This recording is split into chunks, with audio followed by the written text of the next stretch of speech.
There are still subscribers out there, and we thank you all for being the mild pill to slightly satisfy your boredom. Now, we are the Armchair Producers, and I am here with the two most important people that make this show what it is. There is the talent, Mr. Travis Croft. How are you, sir? I am fine and dandy. I lack your sensible jumper, but you know we can't all be fashion icons like you. Well, you are the talent. I am the fashion, and behind me here we have got the cute Archimedes. Say the fluff behind the crown. Yes. All right, so let's get straight. We got a full show this week. Yeah, we've had a few things kind of drop and things happen. So we've got our chain movie of the week, which Travis picked last week, following on with Steve Martin from LA Story last week, to the David Mamet Spanish Prisoner, which is a rare, not entirely unheard of, but a rare turn of the serious role for Steve Martin. I will be picking our next movie, and it is one that I have seen a couple of times before, but it's one that I've not been back to in a while. So I'm hoping for some fresh new takes going back to it. We had Zack Snyder's Army of the Dead drop on Netflix, and we both watched that, and we'll both be talking about that.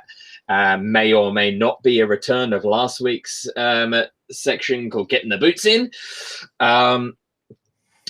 Travis has finally watched all of Volume 2 of Love, Sex, and Robots, again on Netflix.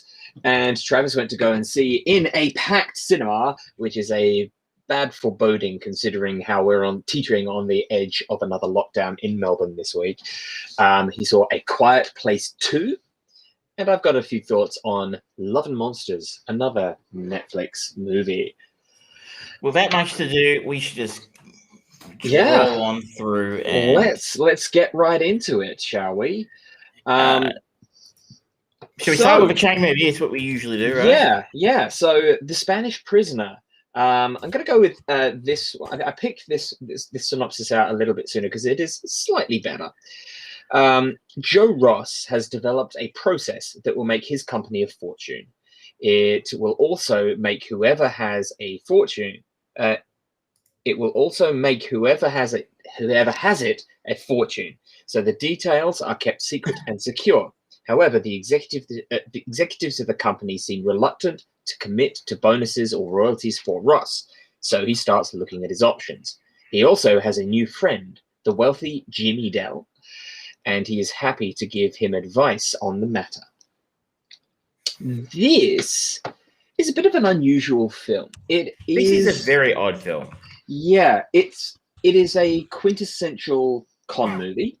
The Spanish Prisoner is the name of a particular type of con, which I didn't know. I didn't understand why it was called Spanish Prisoner. I had to do a bit of research into that. And for those who don't know, essentially it is the modern day version of it is the Nigerian email scams. The Nigerian prince who needs to get his money out of Nigeria, exactly. And you give them money, but you get $1 million. And exactly, yeah, that is this, and I guess it kind of sticks true to that. It is a Spanish Prisoner con, but it's such a strange movie. Now, this is a movie that neither of us have watched before, and I've never even heard of it before. Nor had I. I'd never heard of it. I just came across it in my research for Steve Martin, and it had a reasonably high rating on IMDb. It has a rating of about 7, I think, from memory. 7.2. 7.2, and had a Metacritic score of 70. I'm like, this is very interesting. It's not a comedy. It's a drama/mystery thriller. And I'm like, so this isn't Steve Martin doing the normal thing he does. This is him. And I'm quite a fan of those sort of films where we take a well-known comedic actor and try and see them turn their craft into something a little bit different, and even do the same thing that they normally do in their comic films, but with a different spin on it to become something more interesting or something different. I always go back to Punch Drunk Love with Adam Sandler. Yeah, he basically plays the same character he always plays, except that the tone of a film and the setting make it a very, very different style of character. Oh, yeah. Or you can go to the other extreme with someone like Robin Williams, who was an exceedingly talented, serious actor as well as a comedian in films like, obviously, Dead Poet Society, Good Will Hunting, and for the obscure fans out there like me, Insomnia and 1 Hour Photo. Oh, He kind of played a very sinister sort of character in those films. Jim Carrey's another good example. He's done some wonderful, serious work as well. Steve Carell as well. But so that's what caught my attention on this one. And then I saw it was written and directed by David Mamet. For those who don't know, he's in the 90s was a very well-known writer rather than very well-regarded writer. Yeah, I think he might have been some sort of I think he wrote plays and screenplays. He was a lot of stage plays and things like that. Very, he was quite a toast of town around the kind of the heyday of when Kevin Spacey was the creative director of one of the world famous theaters in London. They had people like David Mamet, Kate Winslet, Ian McKellen. They had Danny Boyle doing things, and it was a really interesting time. It was kind of new cinema, and David Mamet was one of the voices in there, if memory serves. He did make the transition into cinema pretty well. He wrote The Untouchables, where Glengarry Glen Ross, Wag the Dog, amongst others. I kind of remember him doing a lot more than that. But anyway, he's done some very well-known films. He has directed 20 films as well. Yeah. Even if he is somewhat less well-known for those sort of works. And the first thing that really struck me about The Spanish Prisoner was it feels very stagey. Yeah, it's really is. It's very wordy. It's like there's a lot of explaining and not showing. One of the things that made me that felt quite jarring as well as this kind of stage play kind of mentality to everything about it was just tangentially con movies. It has been a long time since there has been a serious con movie. You think about all the con movies in the last 20 years, and they've all had the comedy twist on them. Every single one. The only ones I can think of are the Now You See Me films, the magician films. But even then, they're light-hearted. I mean, in terms of actually con movies of any kind, I mean, I would say I'm separating con movies from heist movies. That's fair. That's fair. And I can't think of too many films about a con job, really, other than those films in the last 10, 15 years. And you're right, they play a very lighthearted comedic tone. Yeah. So watching this movie, it kind of just because of what we've endured for the last 20, 25 years of more comedic flair on the con movie and the heist movie that's partly con movie as well. It was kind of jarring. I found jarring about this is the way people talked. Now, I know everyone says Mamet's a great writer, and in his way he is, and in a way this is a very well written film. Very intelligently written, but the people in the film don't talk like real people. No real people you've ever met in your life. Like particularly notable was let's take a step. Give it a synopsis. Yes. Let's meet some of our characters. Yes. Joe Ross is the protagonist of a film who has come up with the process that's going to make all the money. Yes. And he's played by Campbell Scott, who I've never heard of. I only know him because he played Uncle Ben in the Amazing Spider-Man movies, and I am shocked that I was able to remember that because he is very forgettable. And he's not great in this, but he's fine, I guess. George Leaf, his friend and colleague George Lang played by Ricky Jay, who you're not going to know that name, but you will know the face. Yep. He's been in lots of stuffs. And they are in the Caribbean somewhere for a business meeting with important people from a company to present the process and to explain how much money it's going to make. Along for the ride is their junior employee, I guess. Don't know if she's an assistant per se, but she keeps going on about how she's new. Yeah. And she is Susan Ritchie, played by Rebecca Pidgeon. Again, someone I've never heard of. I think she was married to David Mamet, maybe. She shows up in pretty much every one of his projects. Yeah. So I think it was his wife. And she's not bad. It's not putting her down. She was actually fine in this. Yeah. But I actually say quite good in this. But in particular, as a character, the way she spoke was incredibly jarring. Like she spoke in, almost couplets or something. Like it was like, it's like dropping a Shakespearean character into the middle of a modern film, and you're like, you're very weird. You're very weird. You talk to people in a very weird way, and nobody ever acknowledges it. Going, that chick's fucking weird. Yeah, like she's essentially kind of their assistant, and she speaks to them in a very odd and almost condescending manner. Or at the same time, she's also kind of flirty with them, especially Joe. And in a way that's like, wow, that's a bit forward. But again, it was the 90s. She's a really weird character, and she says stuff to people a lot, and you're like, wow. I mean, if somebody spoke to you like that, you'd be like, what a weirdo. I don't trust her. She's a fucking psychopath. She stabs voodoo dolls at night with plastic spoons or something.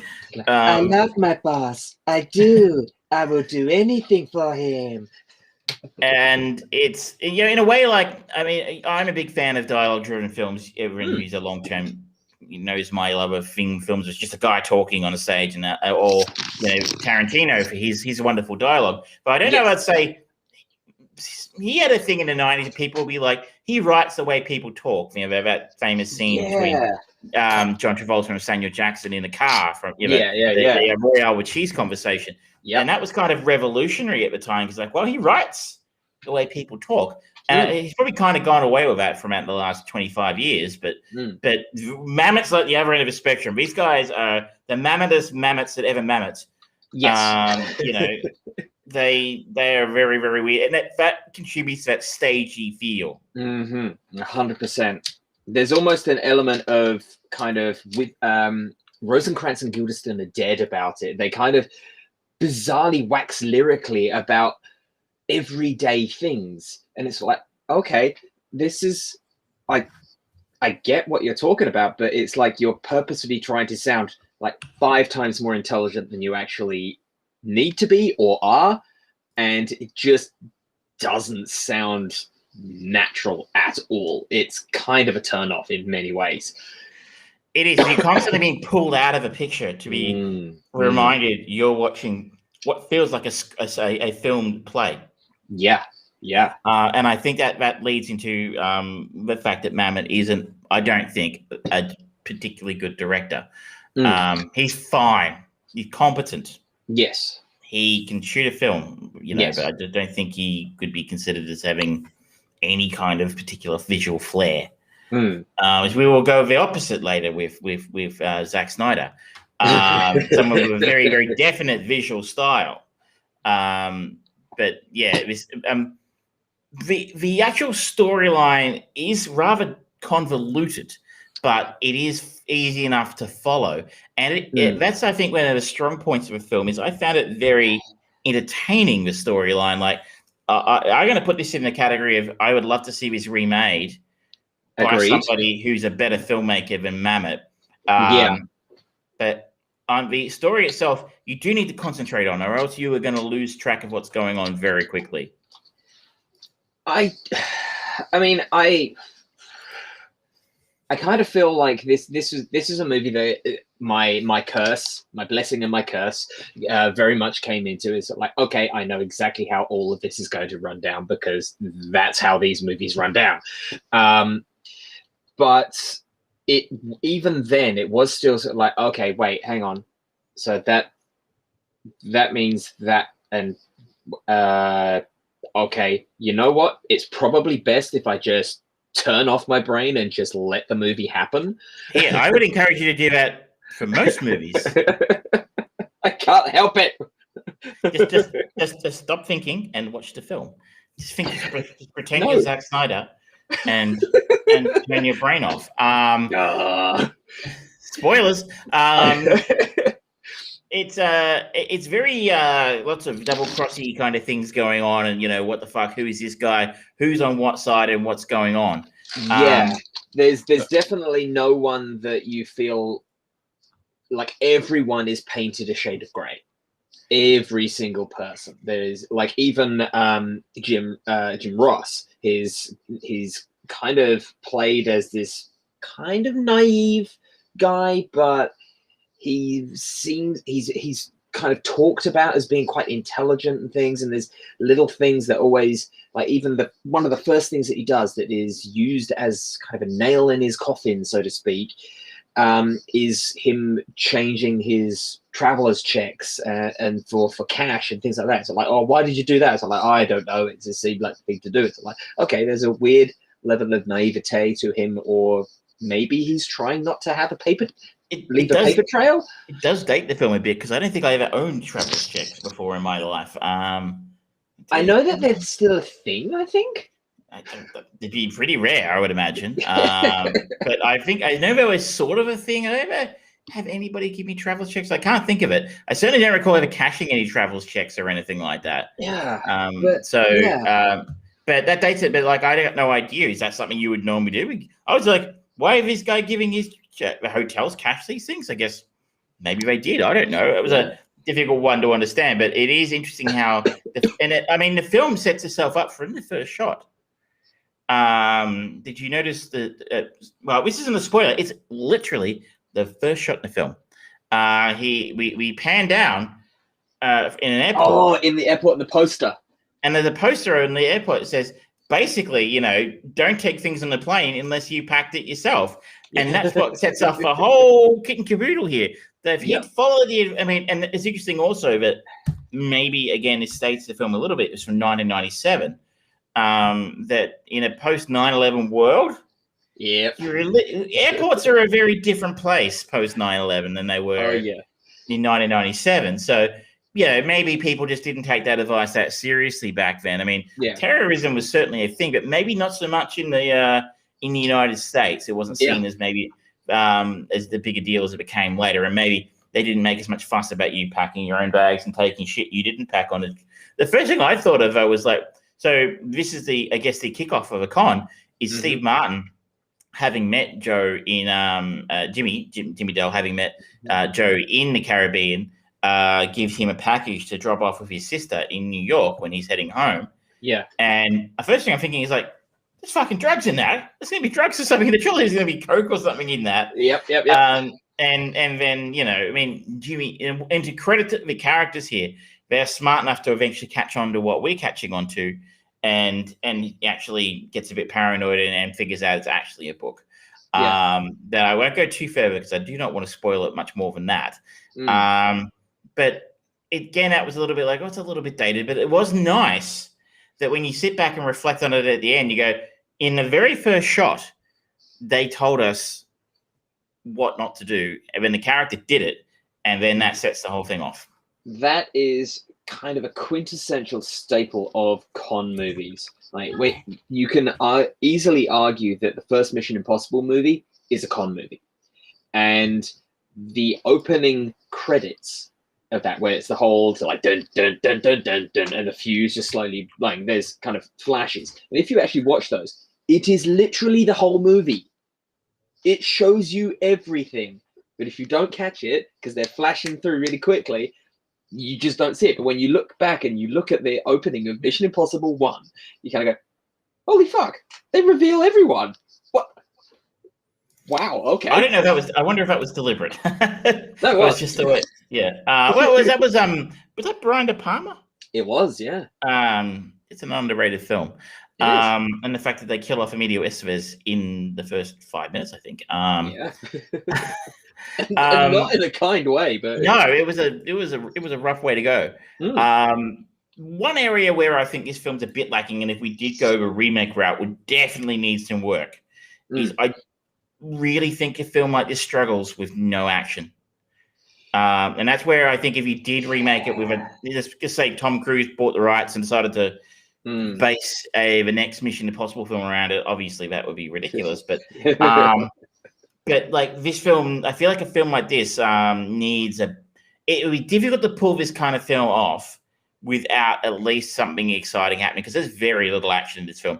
It's all dialogue and back and forthy kind of things. I think it's a either or, because I think that you either bring a bit more action into this if you were to remake it, or you make the character of Jimmy Dell far more charismatic, because he is straight away, instantly, he is underplayed at every fucking step. Every single step is Steve Martin working his fucking hardest to not be funny.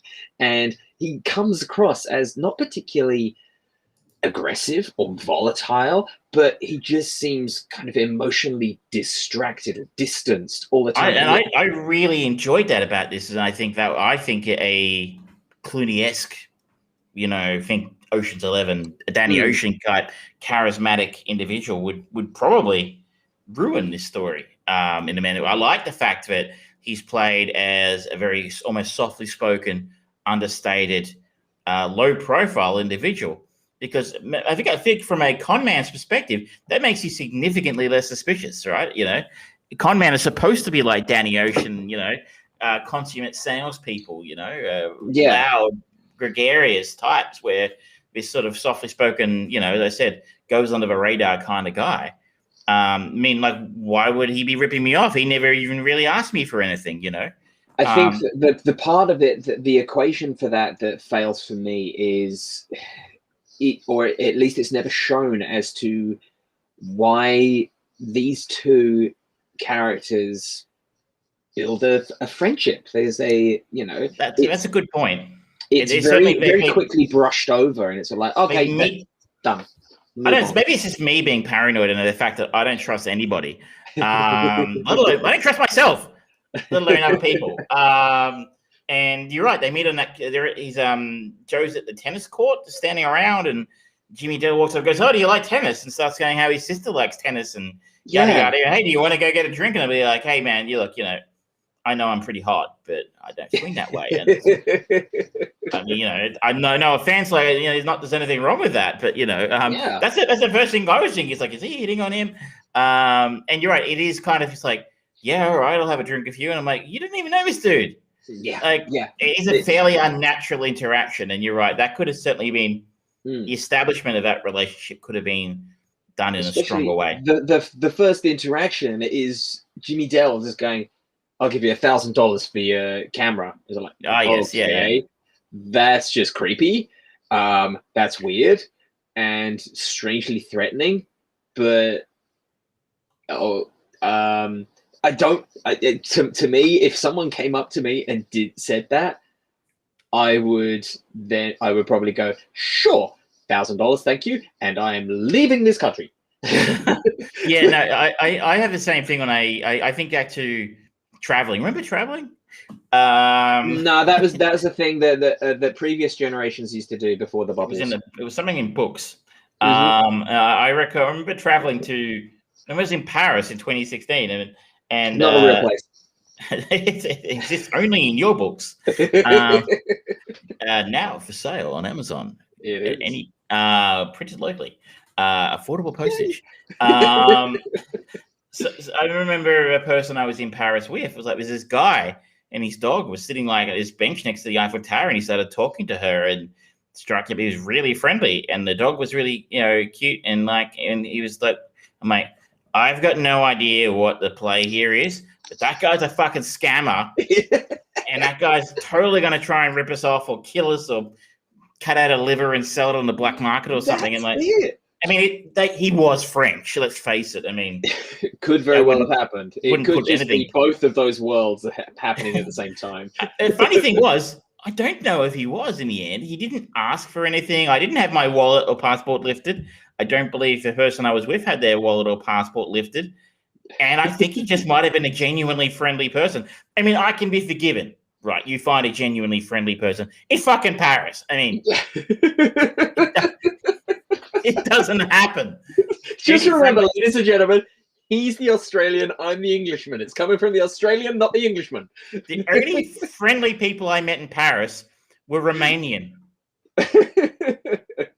The rest of them were cunts.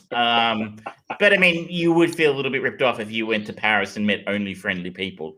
It would be like, you know, be like going. I expect belligerence from my Frenchmen. It'd be like visiting the UK and getting tasty food. It's just not part of the experience, you know. Or good weather. Or good weather. Sunny weather. What the fuck is up with this? They have it for like maybe an hour. A week or two. We are off topic, and that never happens.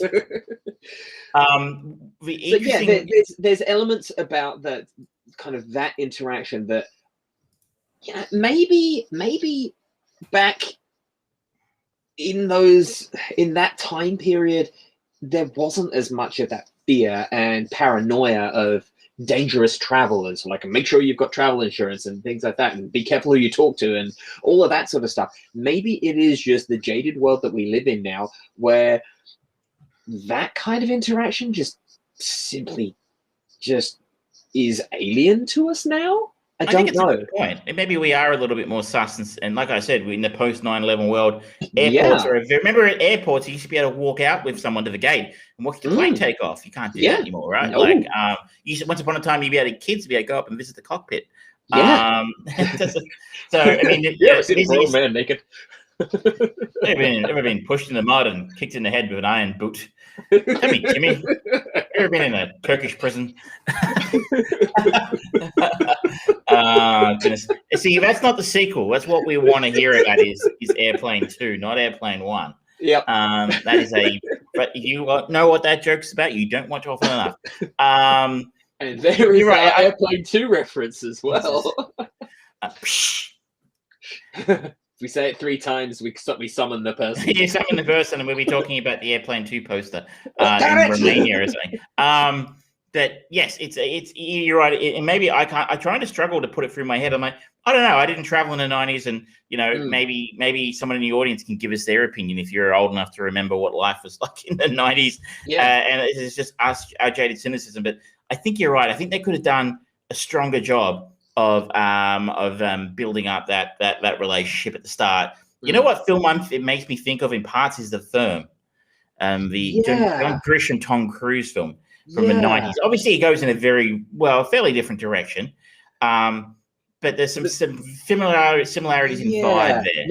There really is, and I think that kind of pulls off that frenemy dynamic kind of thing a little bit better than this movie does. I feel like this is trying to take itself so seriously and tell such a specific story that it kind of forgets to be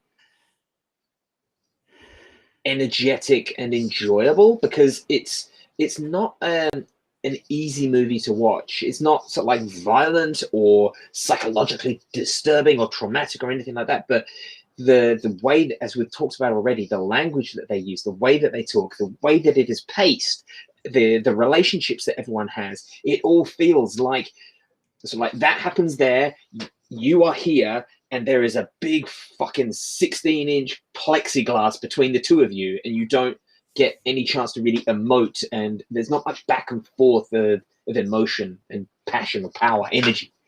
I think that's you do kind of again, like you feel like you're watching a film play. Yes. And Matthew, we can explain why he hasn't got any. I'm not saying it needs Michael Bay explosions. I think it needs a bit of action. Again, I'm thinking of a film like The Firm, where isn't that one? Archimedes. Archimedes, do you want it? No. No? See, with dog TV, maybe. Maybe. If you think about the film like The Firm, there isn't really a lot of action. It's a bit of a shootout here and there, I think. From memory, a bit of a shootout, a chase at the end. Tom Cruise runs. Yeah, Tom Cruise. But yeah, there's a little bit of action and threat there. Like, there's some threat here in the sense at certain points in time. I won't spoil what happens, but there is some personal threat to Joe involved in the situation. But it could be spiced up a little bit. I mean, I think you'd need to get. I don't know if you could go if you were going to go really dry and sort of take the Mametian route and just have sort of people talking the whole time. It'd be. I think you're right. You'd really struggle to get through a film of this length. A lot of people would struggle to get through a film of this length with just that. It's an hour 50 minutes.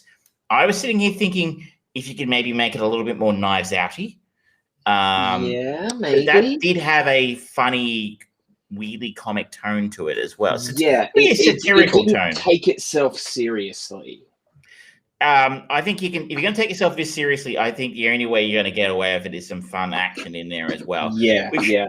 I genuinely enjoyed this film. I enjoyed the paranoia it sort of evoked. You think we were just saying some of the characters don't seem paranoid, but I think the film evokes a sense of paranoia. It very Kafka-esque in parts. I think something like the Trial. If you're a nerd like me and you remember reading Kafka, I like the scenes with like the interactions with the police as well, where he's just kind of happen, and then it's sort of like it sounds like they're just sort of like going, okay, yes, we're filling in a report, and then slowly but surely it morphs. It's like, well, why did you do that? And it just shifts from this is someone who's kind of come to the police as an out and out victim of a con, and the police start just kind of asking those questions like, well, why did you do that? What's that? Do you have any proof of this? And things like that. It's like, it's changing. It's not victim. Is that they're now looking at him as a potential con man. And it was. I really liked that particular scene. I thought that was great. I would like to use this as an example. Do not talk to cops, people. That's the lesson here. Don't talk to cops. Never. I've done nothing wrong and I have nothing to say. I would like a lawyer. That's how you talk to cops. Here endeth the lesson. I'm not a lawyer. But don't talk to cops. This is a good example where I turn it right around on him. They're not all idiots, cops. You're right. It's I liked the sense of like I didn't really know who was who, like really right up until the end. There's a lot of double crossing and backstabbing, and this person isn't who we think they are. Yeah. But when it gets to the end, I found it. How did you find it? I thought it was reasonably satisfying, if a little bit convenient. Yeah, I thought it was convenient. I feel like if I was to watch it again, I hope that I would spot more like little hints of the end throughout, because I know that there was a comment about the tourists near the beginning of the movie, but I don't recall actually seeing them on screen. I feel like it was just a passing comment that what's his name? Ricky Jay's character, George Lang, says. But I may have also made that up. No, I think you're right. That's like the film as well. Japanese tourists, right? Remember Japanese tourists in the 80s and 90s were a big kind of like a thing that people talked about. Yeah. And they've kind of gone away now. Like, I mean, you don't notice them anywhere near as much as you did. Good evening, Miss Foxy B. Hello, Foxy B. I think you missed some seriously sexy fluff action a little earlier. Yeah, there was. He's gone back to his trailer for right now, but exactly. I think we can't afford any more of him this evening. His negotiations continue with his agent. I was here. Like the ending was like, it's like it was okay, and like, the idea of there are tourists involved. Enough said. Yeah. It was a little. I really appreciated overall. Steve Martin's performance in this. I thought he was really good. I mean, you obviously like you found it parts of his performance a little bit less convincing. In some ways, like I have a feeling he was done exactly what the director wanted him to do. I agree. And from what I understand, reading the trivia, David Mamet and Steve Martin really worked hard to kind of go, yeah, this is you want me to play against type, to underplay and kind of put a little bit of suspicion on what's actually happening. That totally makes sense. And I think part of the, me saying, maybe someone a bit more charismatic, Steve Martin could very easily have done that. And I think they purposefully chose to not do that. I think it was definitely a creative choice to turn the volume down on him and have him play, maybe, going for menacing. And I don't know if I found him entirely menacing. Towards the end, he certainly came off as a little bit that way, but not in a way like we go into something like 1 hour photo, but Robin Williams' character of Sai in that film was fucking menacing at every single point in the film. Even when he wasn't doing anything menacing, he just came across as kind of a weirdo. Just the look of him and just the way that he was just the wrong side of nice. It was it was something about it. And I mean, again, to go back to Robin Williams was a fucking genius. And just an incredible actor, no matter what he was doing.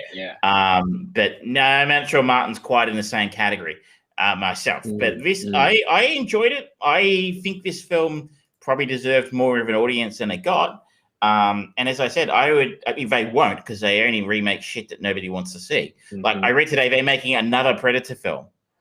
Oh, I saw something about that pop up. Yeah. And it sounds fucking awful. As if like the last one wasn't bad enough. And Shane Black wrote and directed it. If Shane Black can't get it right, it's a bit like Ridley Scott.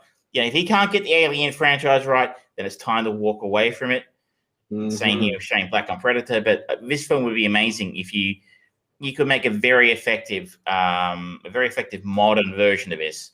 I feel like this is kind of like the perfect kind of source material and basis material for a relatively upcoming director to kind of go, all right, I had a bit of an indie darling. I'm now going to do something which we can get a little bit of a kind of potentially angle it a little bit towards Oscar baity with some performances by some kind of slightly fallen stars or faded stars, get them into these roles, give them something nice and juicy to do, really make it a bit of a character piece, get a bit of action in there for modern audiences, do it on a relatively low budget. You could have a bit of a sleeper hit.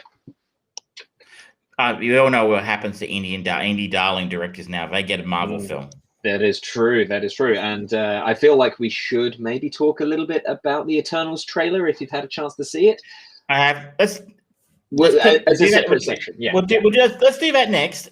But first, I think unless you have anything else to say about the Spanish Printer, you have the keys. I do have the keys, and there were a couple of places that I wanted to go, but availability of them was nil. And so I then decided to go back to, as I teased at the top of the movie, top of the show, a movie that I haven't gone back to in quite a while, but it is a franchise near and dear to my heart. And that is the 2001 Ridley Scott directed Hannibal, written by David Mamet. So this was an interesting movie and book, and then the next book by Thomas Harris, obviously the infamous Hannibal Lecter series. Since this, we have had a few interesting iterations of the world of Hannibal Lecter, what with Hannibal the TV show, starring a fantastic Mads Mikkelsen as Hannibal Lecter. We've also got the Stan series, Clarice, which kind of follows on from this in a well, it's not from this, but actually from Silence of the Lambs. It's still a younger Clarice Starling than what we get here, with Julianne Moore. Gary Oldman's in it, Ray Liotta. Obviously, Anthony Hopkins comes back, repeats his role. So there's a lot of places for you to go after this. But next week, we're talking Hannibal. Very good. This is of course, the infamous film where they got most of the cast back, but Jodie Foster didn't want to do it again. Yeah. I have seen it as well. I agree. It has also. There we go. There we go. There's the talent. There's the fourth action. Good boy. There you go. Good boy. Yes. So there you go, Foxy B. Very good. I will look forward to that. I haven't seen it in a long time. I just remember the brain scene. Yeah. There's some creepy stuff in there. And have you ever read any of the Hannibal Lecter books? I'm pretty sure I read the book The Silence of the Lambs was based on. I think remember it was called The Silence of the Lambs or not, but I did read that one. Yes. Yeah. Because I read Red Dragon, fantastic. Silence of the Lambs, awesome. Hannibal, better than the movie. But it's the little changes that they made throughout it is like, okay, I can see why they did that, but it didn't work. So it was an interesting one for me to go back to. And I remember the hubbub the prelude to this movie. It's like Anthony Hopkins is losing himself in the role of Hannibal Lecter and lashing out in public. And it was literally the newspapers were showing screen grabs of him being Hannibal Lecter on set and just going, this is what he's like at home. It's like, you ain't seen nothing yet. You wait until you see some of his weird videos on Twitter. It's interesting that they waited 10 years to make it as well, which probably wasn't optimal. But Immortals. My tip is it will be Marvel's first big flop. That said, I've heard some people go, "Oh well, Marvel normally put out great trailers," and I'm like, "Are we talking about the same company?" Yeah, I really don't agree with that sentiment. I think you and I have sort of said on many occasions we said I think a few weeks ago about Shang-Chi, but like, meh. Yeah. A really meh trailer, but they've put out a lot of meh trailers in the past. I remember being super meh about Black Panther and really enjoying that. Yeah. So I'm not going to judge it too much in the trailer other than to say I am saying it's going to be their first flop because I don't. That's what you say every movie. Eventually, I'll be right. But Chloe Zhao, who obviously just won the Best Picture Oscar and Best Director, I think, for Nomadland. I didn't like Nomadland all that much. I thought it was boring. I thought it was a good-looking, boring movie. And I absolutely do not see anything in Nomadland from someone like Chloe Zhao. And I go, okay, a superhero film was the next thing you thought she was suitably qualified to do. Obviously, a talented director just doesn't make stuff I like. But yeah, I didn't see anything in there that made me think she'd make a compelling superhero film. Unlike, say, the people are comparing it to Guardians of the Galaxy, unknown people in the sense of it's a group of characters that nobody's heard of. The Guardians were completely unknown to people outside comic book circles. James Gunn comes in, makes an incredible movie. All of a sudden, everyone's all about Groot. And he just everything. But like, if you ever seen or read anything James Gunn had ever done before, then you're like, he's the guy. Yeah, for a lighthearted, superhero film with great music. 100%. But yeah, Chloe Zhao and go. I haven't seen her first thing, but I've seen nothing in Nomadland says this is the kind of person who wants to make a highly entertaining, huge the cosmology of the MCU. This is who we go to. Yeah, I looked at this trailer and it feels more like a palate taster. It's like it looks quite pretty for what we see, but it's kind of like, oh, isn't it? We're going to be telling this centuries spanning story going from the first civilizations of mankind to the modern day. And it's like, okay, so we're seeing stuff, right? Who are these people? You don't know. Where are they from? There's a floating ship. So it's like, oh, they're from space. But the movie's called Eternal, so there's more to it. You don't know. Who's the bad guy? No indication of bad guy. And it's like, okay, this is literally just a teaser trailer. Whereas when you look at something like Guardians of the Galaxy, the first trailer that came out, it was pumping with the appropriate music. It had some laughs in it. The way that it was cut, not all of those laughs got the comedy that they were supposed to, or the way they played in the movie. But you got much more of a sense of what kind of movie this is. Whereas this seems, the only theme that I got was like, this is a stoic, a conservative thought about the process of an eternal being as they land on Earth at the very beginning, and just stick around to see what happens. That's it. It's a bit like the engineers in Prometheus. Yeah. There's like a 50-year-old cliff top. It's an old one. And the other thing that worries me is it looks like there's quite a cast of people. I actually haven't bothered looking into it. It was like 8 or 9 people. 8 or 9. The Eternals are 8 or 9 people or characters. And we don't know anything about them at this point in time. So they're going to have to tell us everything we need to know in the film. Yeah. You've got some names in there. Angelina Jolie, Salma Hayek, Gemma Chan, Richard Madden, and Kit Harington. 2 of the brothers from Game of Thrones, just so you know, Travis. Kumail Nanjiani, Brian Tyree Henry, it's, there's a few names in there. So like, okay, there's talent attached to this. It's curious to see what they're going to do with it. But I've heard people say, and I tend to agree, it can only go one or two ways here. And one will be either you focus on one or two or three of them, your core people, because we need a protagonist group to follow. You can't, this is not Endgame. We don't know who these people are. You can't be giving us stuff that they're all doing because you don't have time for that. Either they're two or three of them do something and we learn about two or three of them and they're interesting, and the rest of them are just sort of blank slates who do stuff. Or you try and tell a Justice League type story where you try and introduce everyone at once.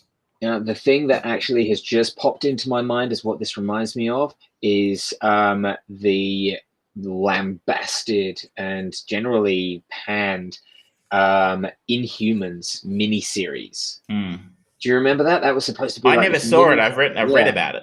I heard it was terrible. Just the look of it, the look of some of the stills that I'm seeing on IMDb is like, ooh, yeah, that's got a bit of a look about it. It looks like a cross between the first moments of Prometheus and the Inhumans.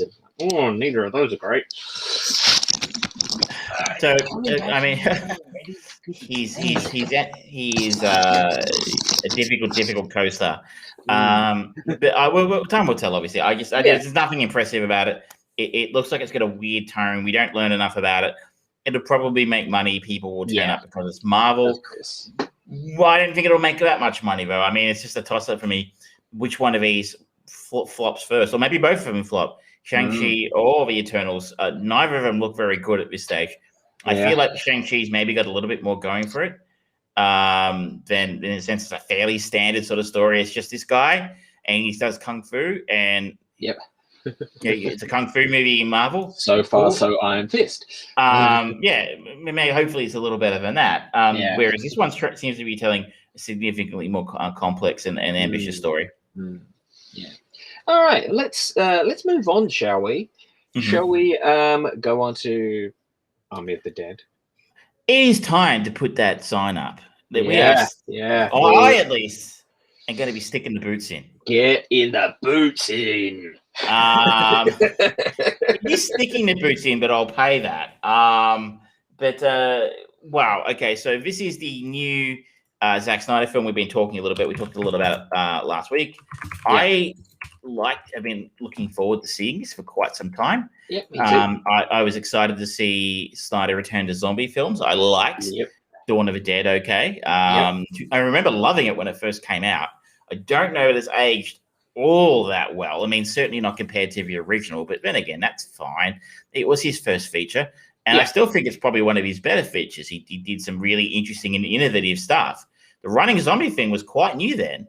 I can't remember if 28 Days Later was before or after that, but I will look into it.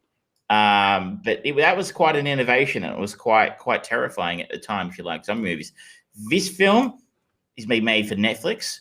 The synopsis is: following a zombie outbreak in Las Vegas, a group of mercenaries take the ultimate gamble, venturing into the quarantine zone to pull off the greatest heist ever attempted. And it stars Dave Bautista, of course, plays Drax in Guardians of the Galaxy. And he was in Blade Runner 2049. He was. The only other person in here two other people I'm remotely aware of is Hiroyuki Sanada, who was in Mortal Kombat, which we reviewed a few weeks ago. Yes. And Tig Notaro, who I am only familiar with because she is on Star Trek Discovery, which of course everybody knows. What a huge fan I am of that show. But she's quite good in this, in fairness to her. I also knew Theo Rossi, who plays the security guard. He was in Sons of Anarchy. I did know him. Yeah, and also in Luke Cage as well. Yes, no, you tell I did recognize him straight away. Yeah. I really liked the idea of this film being basically a crossover between a zombie film and a heist film. That sounded like a cool idea. Vegas sounded like a cool place to set it. What I was really hoping for here was a movie that kind of evoked some of the fun of a video game called Dead Rising. Yep. I don't know if you ever played Dead Rising. There's a whole bunch of them. But It's a lot of fun. Dead Rising in 2 particular, if you're looking for a zombie game, Dead Rising 2 is a lot of fun. But it's a very similar sort of setup for that. Yeah. And unfortunately, this film does none of that. This is a film that sort of goes, Ocean's 11, Dawn of the Dead. Let's take out the interesting parts, chuck in some shit we ripped off from Aliens, and boom, here's your movie. And then the rip-offs from Aliens in this film are they are thorough and complete. There are many rip-offs of me going, hang on, that's Aliens. Yeah. The things I liked about this film, the opening credit sequence is great. It kind of reminded me a little bit of Zombieland.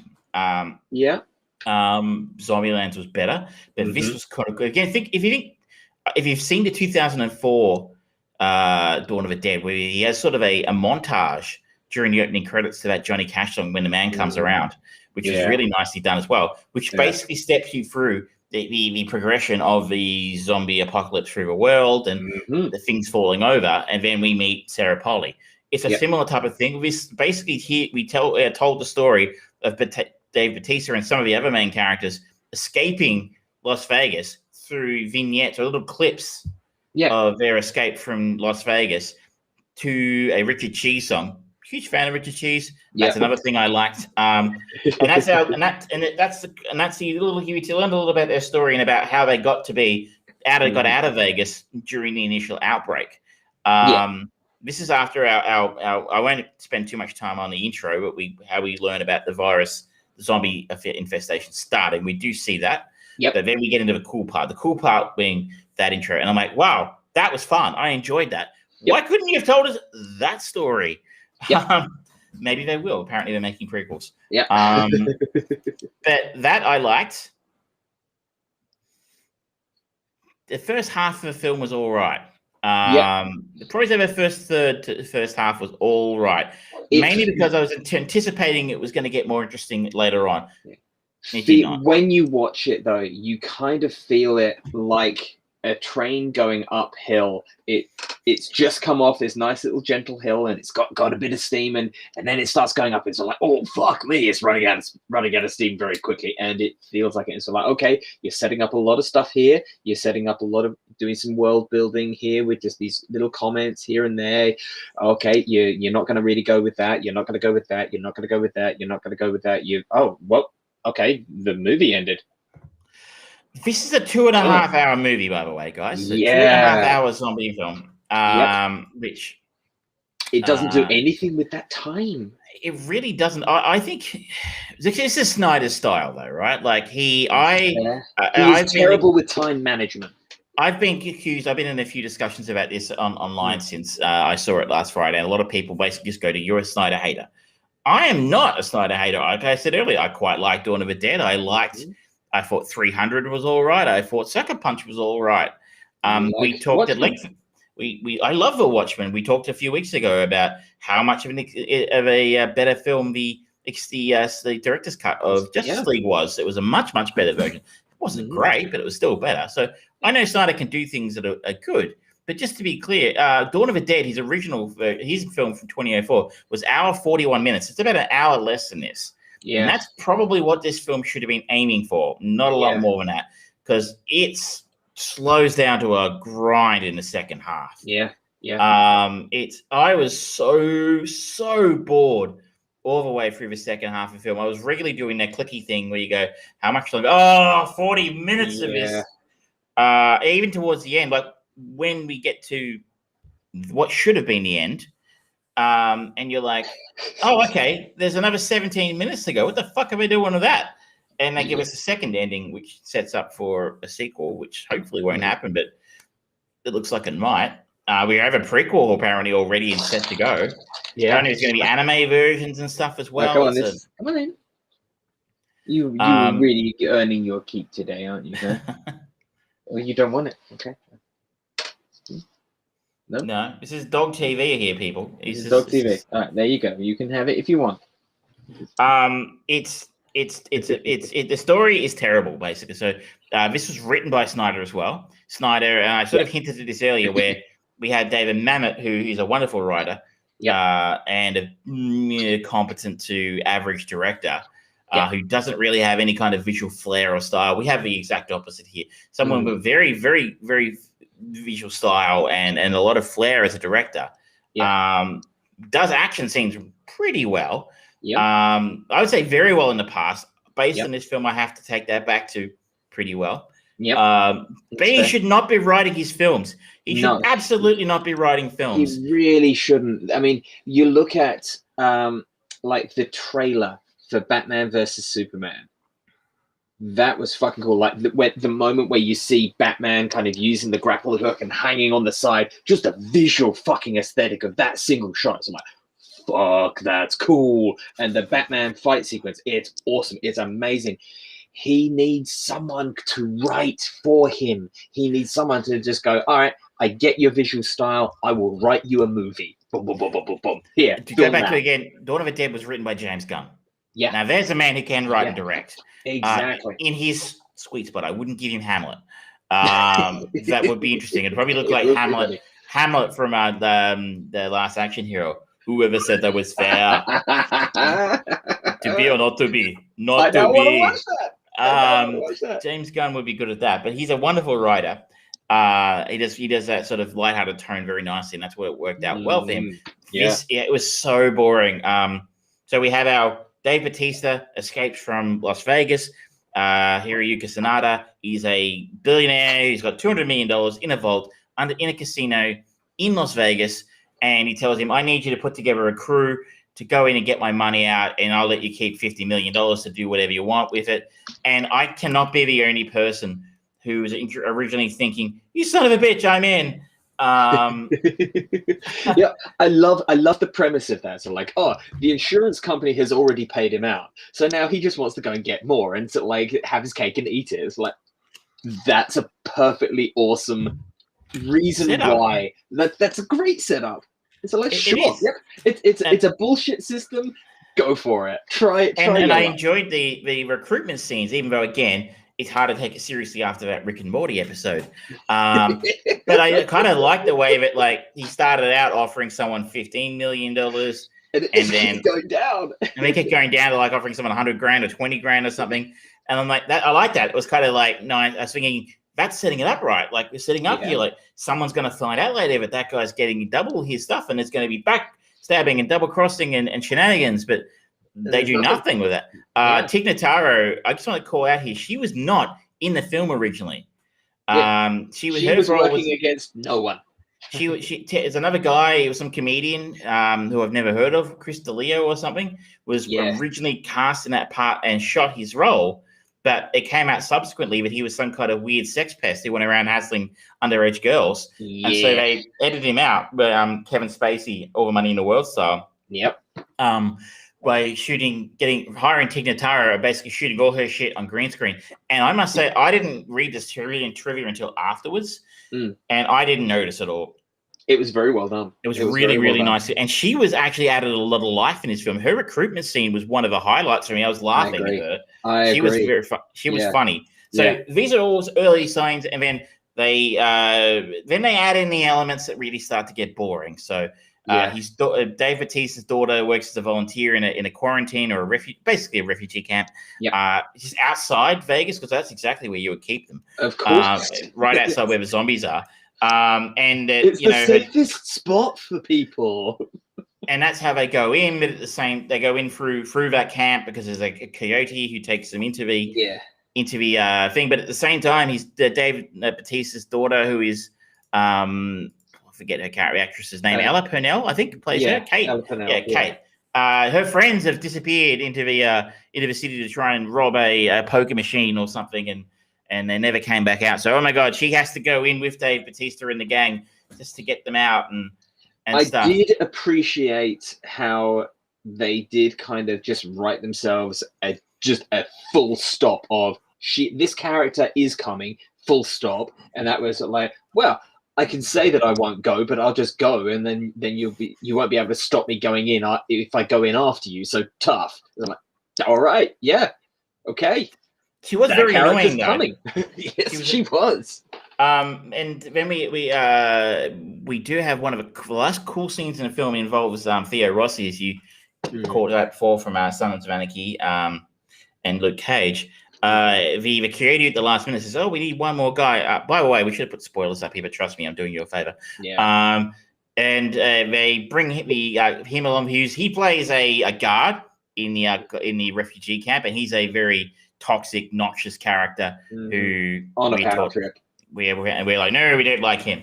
And they bring him along. He's like, oh yeah, no worries, I'll come along for 20 grand or whatever it is. And then as soon as they get inside, she basically shoots him in the leg and uses him as bait for the zombies. I'm like, that's cool. Yeah. That is cool. But it does introduce a plot element that I really didn't like. And I'm curious, what did you think of the zombie hierarchy idea? I like it as a concept, but I do not feel that it has been done right or particularly well in any movie that has tried to do it. It's like, okay, sure. Zombie society has continued. They're evolving. I don't really, if that's the storyline you want to tell of something that has come back from the dead and that it can continue to, the society of it can continue to evolve, sure, I will take that leap if you tell me a compelling story, but it's never been particularly compelling, and it's always like, okay, so what, they're working towards the idea where it's just another species on the planet? Okay, sure.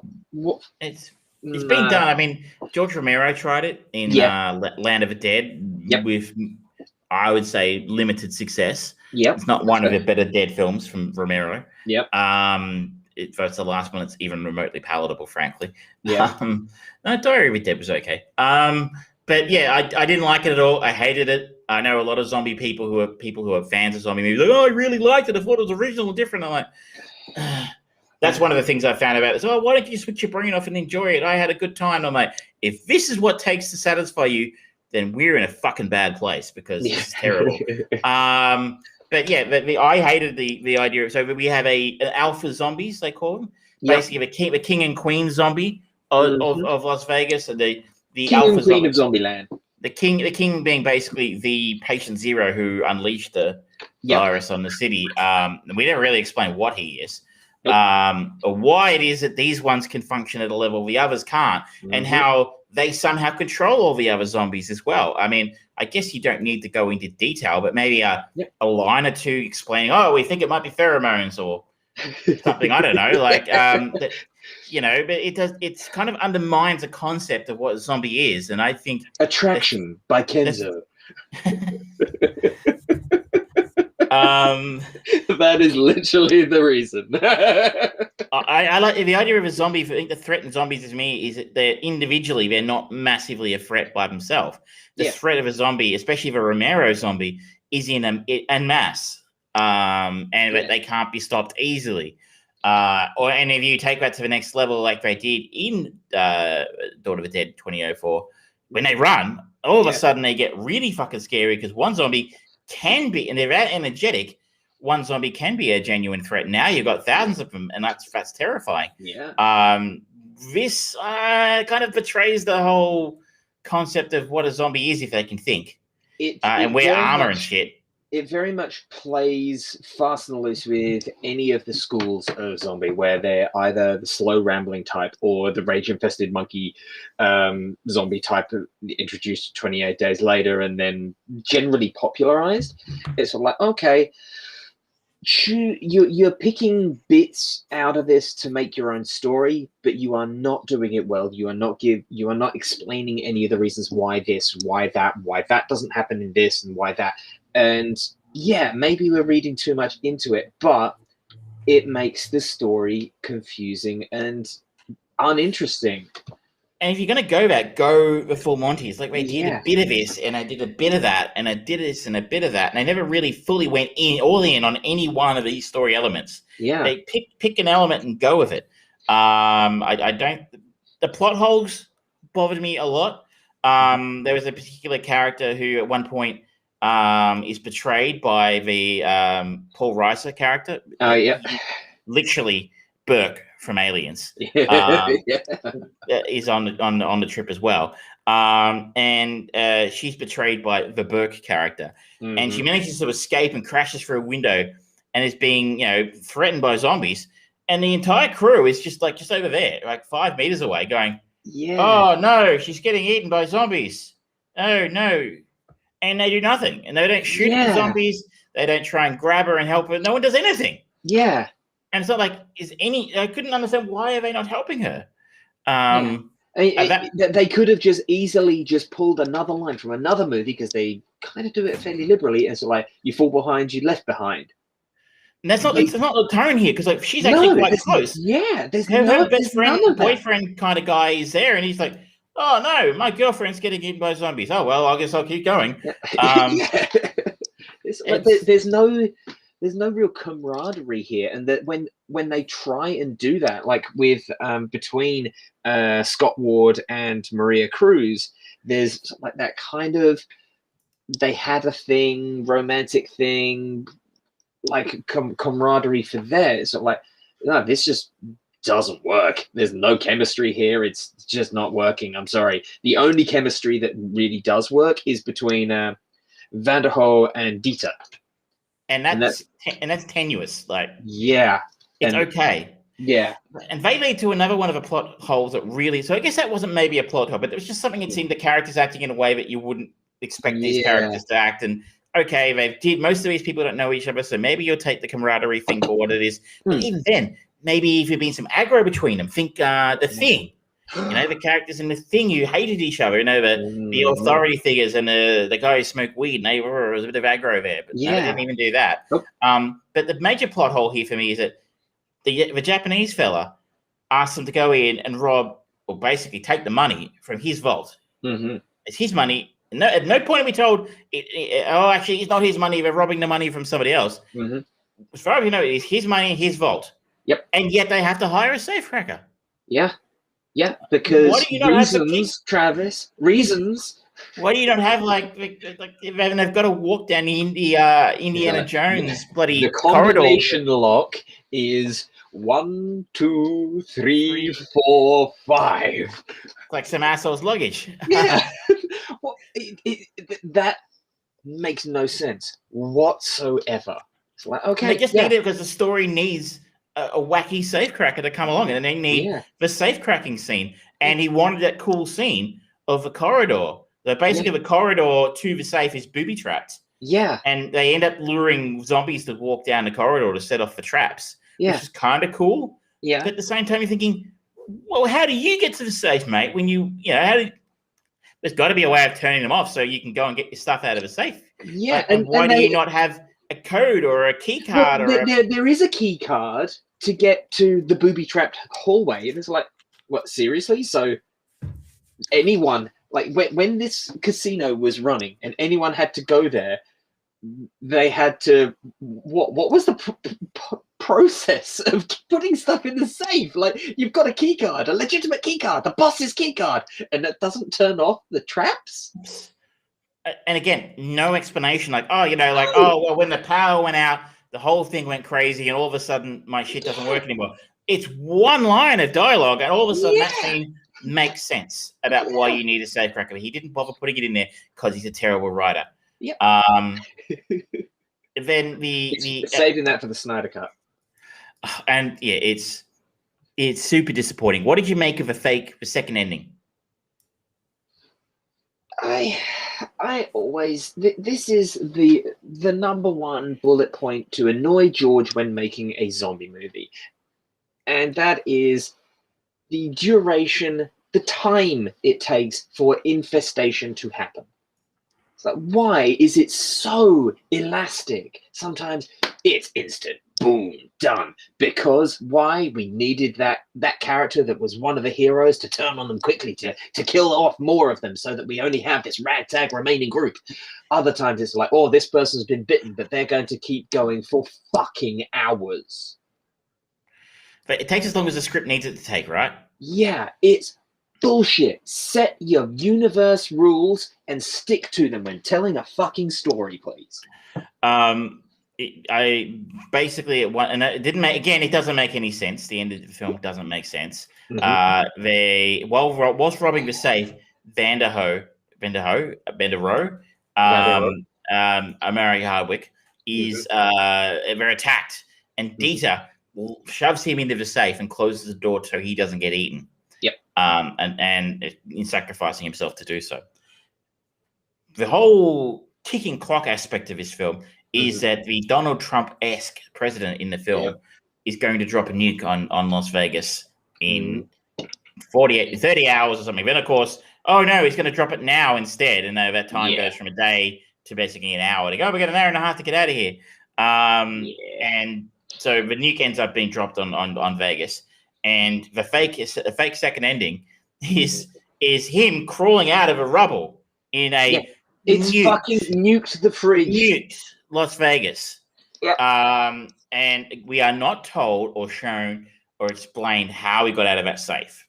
Yep. So somehow the safe survived a nuclear attack, which is, not completely beyond the realms of possibility. It's probably deep underground. Yeah. But somehow it opened. Yeah.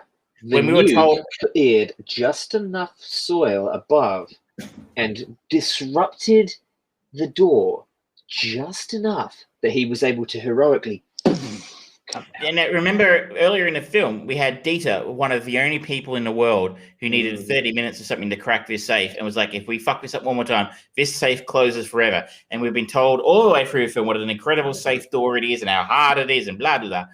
But a nuke just tweaked it and it opened. So that bothered me. I'm like, how did he get out of there? Like, okay, would buy that. Yep. And then he walks from Las Vegas through a nuked Las Vegas to an airport somewhere with all the money from the safe and buys his way into a private jet. Yep. I've been to Las Vegas. It's a long way from there to anywhere. Yep. It's in the middle of a desert. It's in the middle of a desert. There are places nearby, but not places with private airports, I would imagine, that are still flying after a nuke had been set off nearby. You would imagine you would not be flying aircraft very close to Las Vegas if a nuke has just been set off. I'd imagine you'd have to go quite some way. It's all right, Travis. It was a low-yield nuke. Okay, well, it's completely low different. Yield.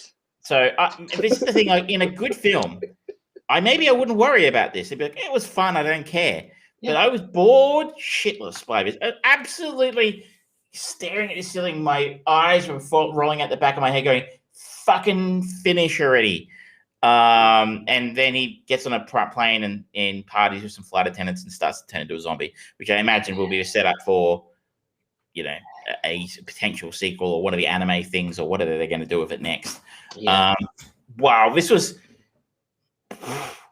really bad. I would say that this is Snyder's worst movie.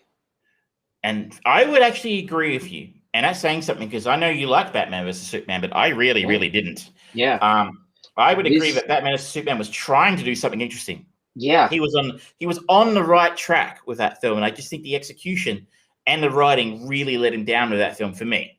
But the whole idea from Batman, if there's 1% chance he's our enemy, we have to treat it as an absolute certainty. And I love that idea. Yep. That's a very Batman thing to do.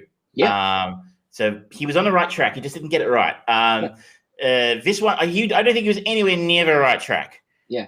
This was kind of, I remember when this got announced and it was like, oh, it's going to be his first project since departing the Justice League. And this was before the release the Snyder Cut and all of that stuff. And it's like, oh, this is kind of cool. It's going to be a smaller budget thing. He's going back to just like a fun story that he just wants to tell. It's like, oh no, this is what he chose. He's fucking Zack Snyder. He must have had borderline carte blanche to do what he wanted with as much money as he really needed to make it, and this is what he chose. This is his movie. This is his chosen movie. His writing. There wasn't studio interference on the writing. There wasn't production problems beyond having to replace one of the people because they were fucking horrible sex pests and could be killed. He had to deal with nothing like what went on in Justice League. This was his like, okay, you know what, Zack? Let's just bring you back into making movies again, nice and gentle. You can do what you like. We're going to support you. We're going to be good. You're going to just you do you, okay? You be comfortable with you, and this is what he came up with. Right, he's basically given, and this is again, we've talked about it with Nolan last year in Tenet. Every director, at some point, there's a balance, right? Yeah. The balance was out of whack with a lot of Warner Brothers shit. They apparently get involved in a lot of stuff they shouldn't get involved with, and Justice League was one of them, and that really ruined the final product. Yeah, that balance was out of whack with the studio. This is the other way around. We now have a director with far too much say, and nobody telling him, that's not a great idea, Zack. Yeah. Or like last year with Tenet, someone needed to tell Nolan, do you think it would be great if the audience could hear the film? Mm-hmm. So you need that imbalance, right? You need a studio who's got enough guts and say so to go, this isn't very good. Could we do better? Or take a different direction. And you need a director, and at the same time, enough nous to leave a director alone when they're doing the right things, or not get too involved. Zack needed someone to tap him on the shoulder and go, mate, this is not good. Yeah. Really, really annoyingly bad. Yeah, and my hopes were high. I was really hoping for him to just come out swinging and just do something really fun, really balls to the wall, just kind of crazy. This is his first film that he has just exclusively been the only writer on since Sucker Punch, and so many people have so many problems with Sucker Punch, and that story is kind of derivative of a lot of other things. It's like, okay, Zack Snyder has got a really nice visual style. It's a really compelling visual style. He knows he likes to play with shadow and color and things like that in a way that is very different to a lot of your typical Hollywood produced movies. And it's nice to have someone speaking a different voice. But he needs to find himself a writing partner that he just gels with. And so we're just making jazz, man. And he's not done that. He's not done that. Some people can get away with for writing, directing. James Gunn for one. Yep. Tarantino, Chris Nolan to a degree. Yep. He's not those people. He is a poor writer. Yeah. And my mind was blown by the amount of people who really seem to be enjoying this film. Yeah. It's got a 6 on IMDb, which is probably higher than it deserves. Mm-hmm. And that has come down. Last week it was a 7.5. Yeah. It was probably just the fanboys he got in early. It was released in cinemas a week or so before going in the States, before going to Netflix. That's why we didn't get an invite. That's the only reason, ladies and gentlemen, because everyone knows that it's not a red carpet without the armchair producers. And with our masses and masses of followers, it is a milestone. We passed 3,000 subscribers this week. 3,000 subscribers. Thank you, everyone. Thank you. If you're one of them, thank you. And feel free to reach out to us on our Facebook page. And for 99% of those subscribers, you know what I mean. That's an old joke. Should we have a commercial break? I think we should. We're at the hour 18 Don't mark. mute me this week. I have some commercials to show, and I'm going to try and get the audio to work this time. So I'm going to share my screen over here. One tick. Let me see if I can get this to work this time. This is our second week doing a commercial break, and our sponsor this week is entirely relevant sponsors. Well, our sponsor this week is October 5th, 1992. So it's a great product. So I'm going to take I'm going to share audio. Okay. And let's press play or share it first. Yep, share. And you need to do your thing. You need to do your thing to make it the thing. And let's play. The hunger's coming and I'm gonna have some. Nothing satisfies your hunger like the light, crisp, flaky taste of a Saya. The cracker big enough to build a meal on. Back to work, everyone. When Saya comes, the hunger goes.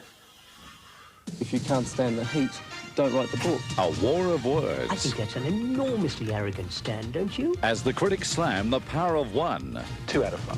Same for me. Very self-indulgent people. Tomorrow, 6:30.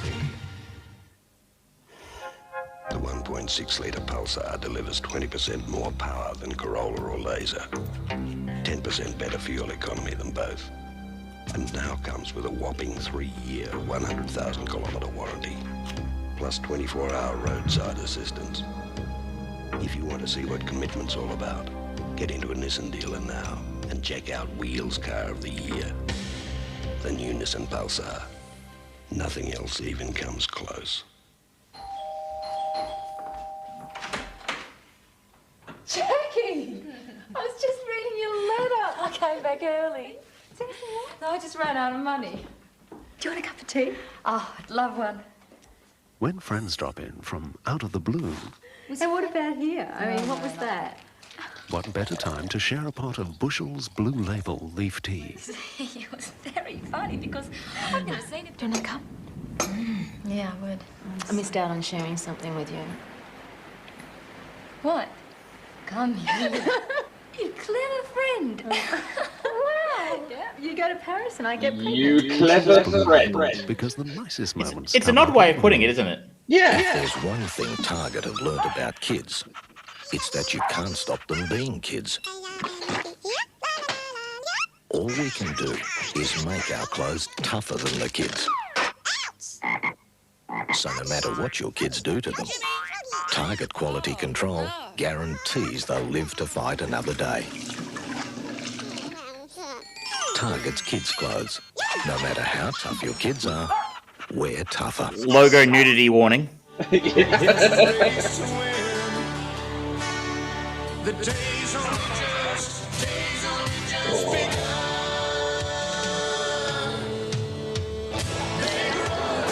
This doesn't get the adrenaline pumping. I don't know what does.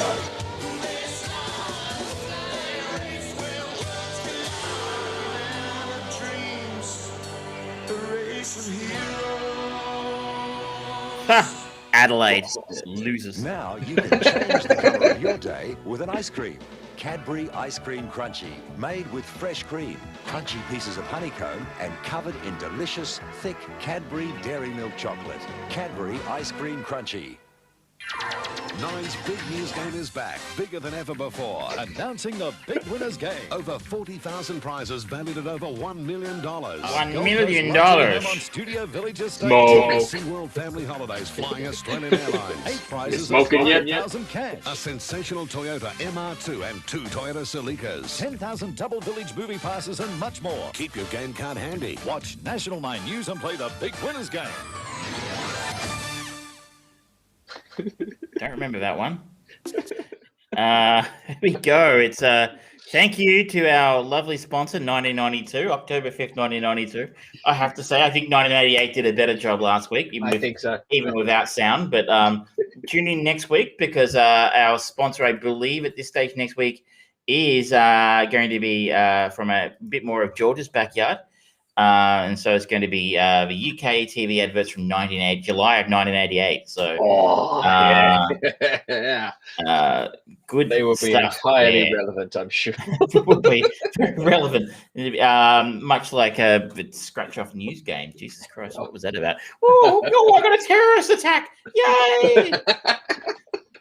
What the fuck was that about? I don't remember that. I've got news for you. Okay, my God, this Bushel's advert is creepy. The Bushel's ad is weird. It's like, I came back because I ran out of money. Is an interesting one. The whole idea of running out of money on holiday, just turning up on someone's doorstep, like rude, heckin' bloody rude. Like you just turn up on someone's doorstep. Not a fan of a drop in. Even if you just come back from London, you can bloody. I guess you can't send an email, I guess, in 1992. You could have if you'd been really keen, but not really. Just got to try harder. Need that 42 baud modem somehow. Should we move on to more relevant things? You were talking about Love and Monsters, I think you wanted to say something about. Yeah. What did you want to talk about? Love, sex, and robots? Let's start with you because we haven't been a lot about me. I know it should mostly be about me, but we need to give the audience. There's a reason. We need to give the audience some balance here. And I've seen a lot of stuff around about this, so I'm curious about your thoughts. So, Love and Monsters is a Netflix movie from last year.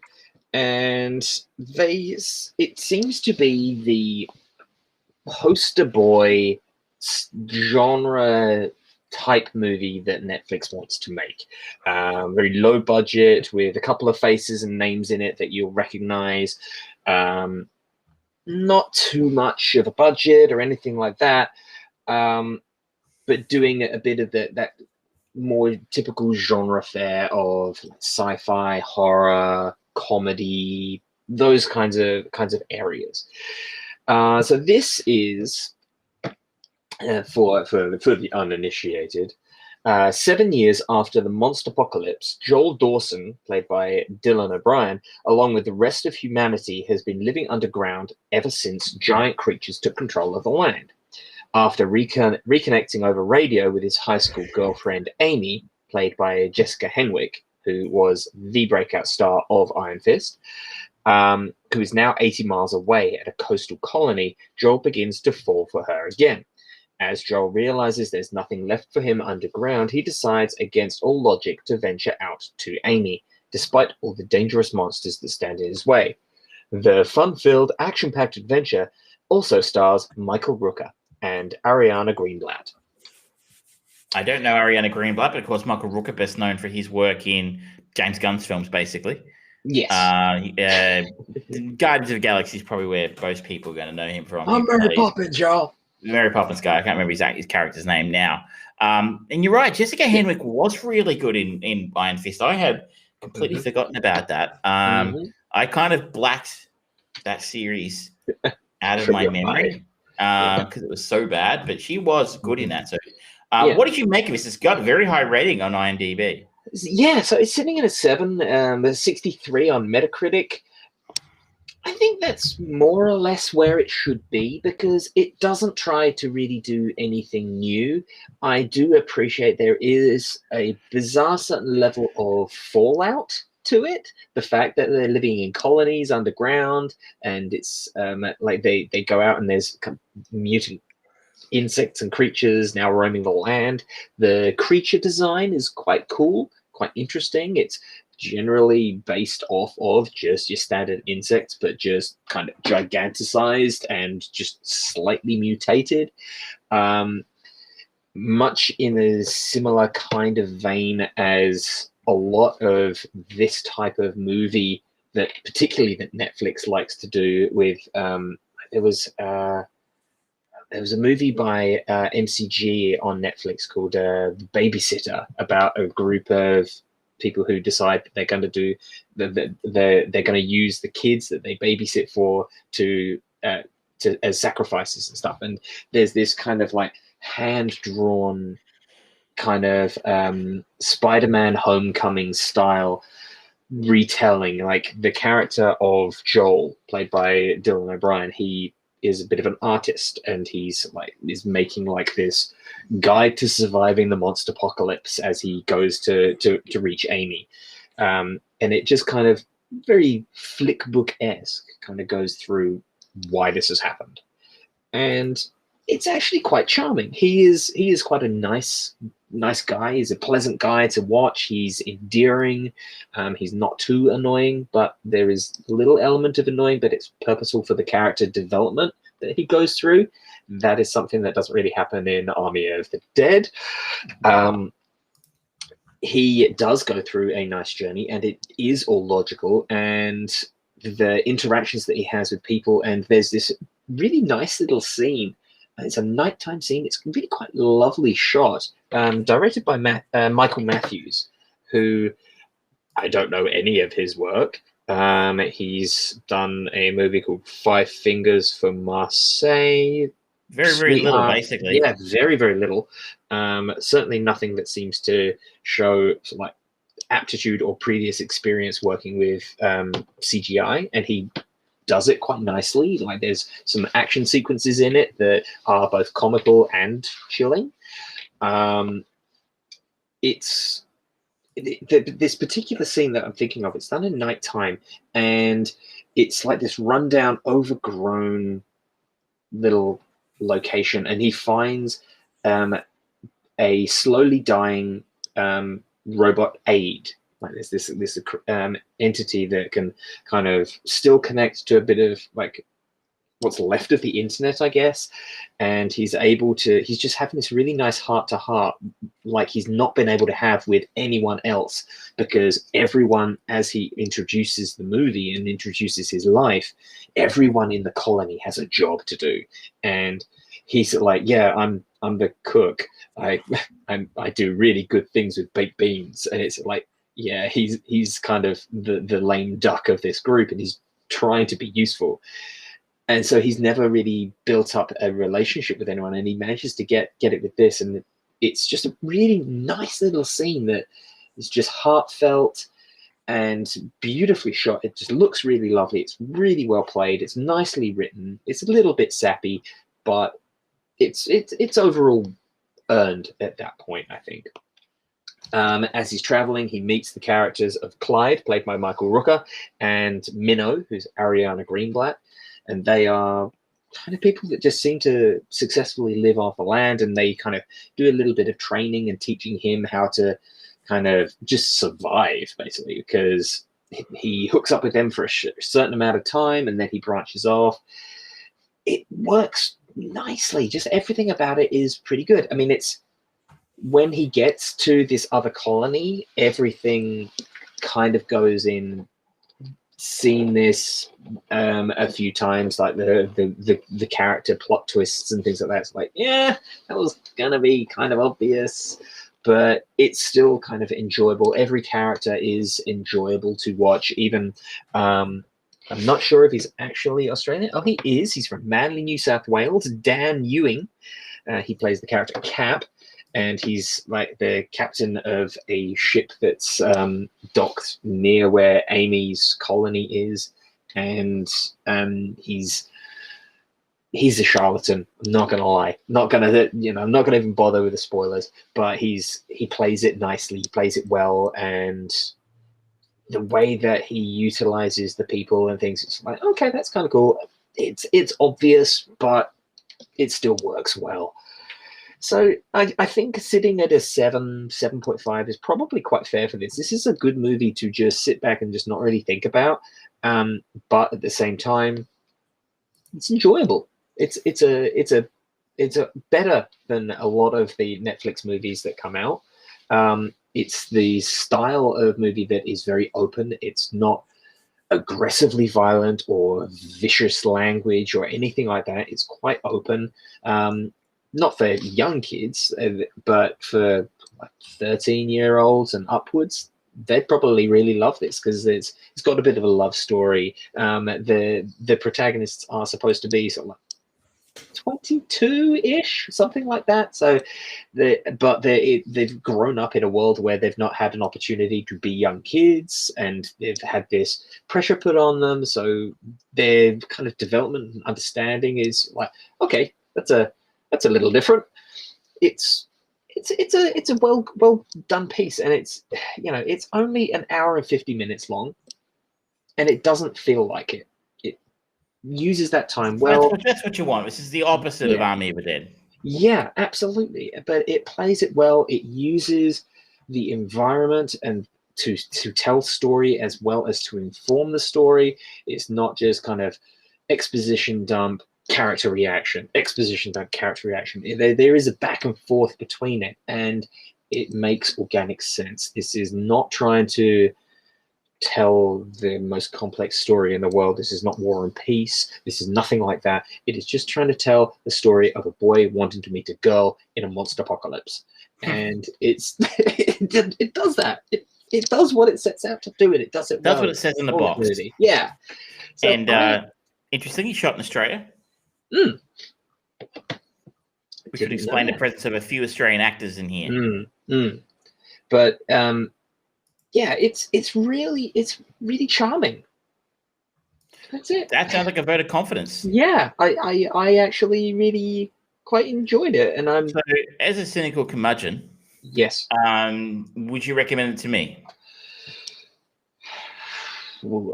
As your cynical curmudgeon self? I'm always a cynical curmudgeon, that's my defining characteristic. That's I bet you don't go into any of the musicals that you've watched as a cynical curmudgeon. You've gone in there absolutely. I've gone in with free tickets usually. Mm-hmm. Sure. Look,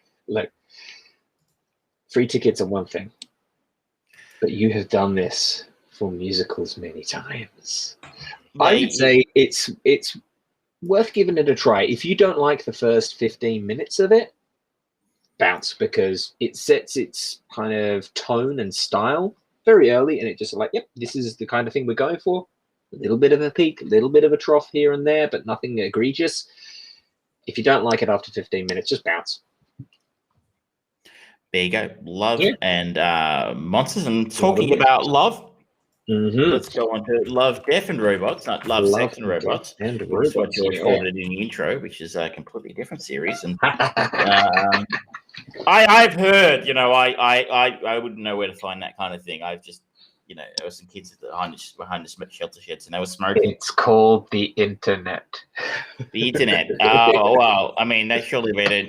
Apparently, they have the internet on computers now. No. Love, Death and Robots. We were huge fans of season 1. So Yes, what is it? we were. It is a series, a collection of animated short stories spanning various genres, including science fiction, fantasy, horror, and comedy. Season 1, it was created by Tim Miller, probably best known for Deadpool. And I think he might have been behind Terminator Dark Fate, but you don't mention the war. And I think you got away with it. Season 1 had a lot more episodes. This is a very short season. This one we got 1, 2, 3, 4, 5, 6, 7 episodes. It's 8 episodes a season. But they are very, very short. We're talking 15, 20 minutes, I think, is sort of maximum, what you're looking at. And each one, they are not a collected story. It's not like one story told in 8 different parts. Each one is a self-contained short film, if you will. What did you make of season 2? After finishing volume 2, I decided to go back and start rewatching volume 1 again because my memories of it were fantastic, and I don't think I watched it since finishing it. Because I feel like this was a lot more hit or miss, and there was just artistic stylists. They went very realistic with a lot of their animated style for most of their products, to the point where they even have a live action one with what's his name, Michael B. Jordan in it. And I kind of felt like, I don't think it's as good as the first volume. And I think I stand by that, having gone back and rewatched it, the first few episodes of volume 1. Sonny's Edge, 3 Robots, and The Witness in particular. I really, really, really enjoyed those ones. I really loved the silliness, but also the having worked in customer service for so long, just the interactions with automated customer service and just her talking on the phone. I think that might have been my favorite episode of the season. Yeah. And I'm shocked that the rating on IMDb is 6.5. Yeah. Second episode I can kind of get because that's like second episode Ice is kind of an acquired taste. Yeah. But it's on a level with like it's one of the bottom 3 sort of episodes of a season according to people's ratings. I mean, and I was just I thought it was brilliantly hilarious. I'm like, this is so good. This setup deserves a feature. Yeah. This is almost like the anti-Wall-E or something like that. So like, it's breaking its own protocols, and just the commentary coming through from the customer service automated the voice. It's like, you have activated the intruder mode. What you'll need to do is fight for your life now. It's like, you avoided the warranty. It was really nicely done. The animation's very, very good too. It's very stylized, but I enjoyed it. I enjoyed that episode immensely. And I guess that can really set you off. Like, I mean, the animation styles are so different. Yeah. If you look at Ice, like a completely different style of animation, which is from episode 1 to episode 2. Yeah. I still thought it was all right. Ironically, I think the art style was really good, but I don't think the story was quite up to the art style. Again, some interesting ideas. Yeah. And not quite where you want. I was surprised the highest rated episode of the season is Pop Squad, which is the 3rd episode. In a future where resources are controlled by the rich, unregistered offspring are forbidden by the state, a police officer charged with enforcing population control faces a crisis of conscience. And is voiced by the great Nolan North in this episode, so I guess it's notable for that. Yeah, I'm going to say that the animation was beautiful. I enjoyed the animation style of this immensely, having watched an animated masterpiece recently for the Throwback, available now on Spotify. Having watched the Care Bears movie recently on for that show, it was quite a thing to go back to an animated series of such high quality. Just to record, we recorded the episode the other night for the Care Bear movie. The Care Bear review episode of the Throwback was recorded this week, and considering we muted it after about 15 minutes because it was so annoying, it proved an interesting challenge. And I may or may not have had to resort to reading a list of euphemisms for sexual intercourse just to pad the episode out a little bit. So look out for that one. That's a high quality episode coming your way. But I found like I said, I like the animation of Pop Squad, but I found the story deeply unoriginal. We've seen that a lot of different times. It's a lot for Fahrenheit 451, The Fortress, the freaking Christopher Lambert film from the 90s, had a similar storyline. Yes, it did. I guess you don't have to be super original in this world. I'm like, there's nothing we haven't seen before. I do appreciate the direction. And this I was just looking into it, and it's Jennifer Yu Nelson, who kind of really rocketed to success because of she was the director of Kung Fu Panda 2. She was one of the first female directors to, I think that movie ended up making close to $1 billion or something worldwide, and she was one of the first female directors to do that. And she crafted a really good story, actually, in Kung Fu Panda 2. It sounds weird, but I did appreciate the subtlety and the actual nuance of the character interactions between Detective Briggs, Alice, Eve, everyone involved. It was really well shot for an animated sequence. It was really quite beautiful. Just it wasn't a particularly unique story. That's the only problem that I had with it. I feel like it was kind of almost a bit like a teaser for a game that Naughty Dog would make. It's like, okay, we've done the zombie kind of thing with The Last of Us. We've done the action adventure thing with Uncharted.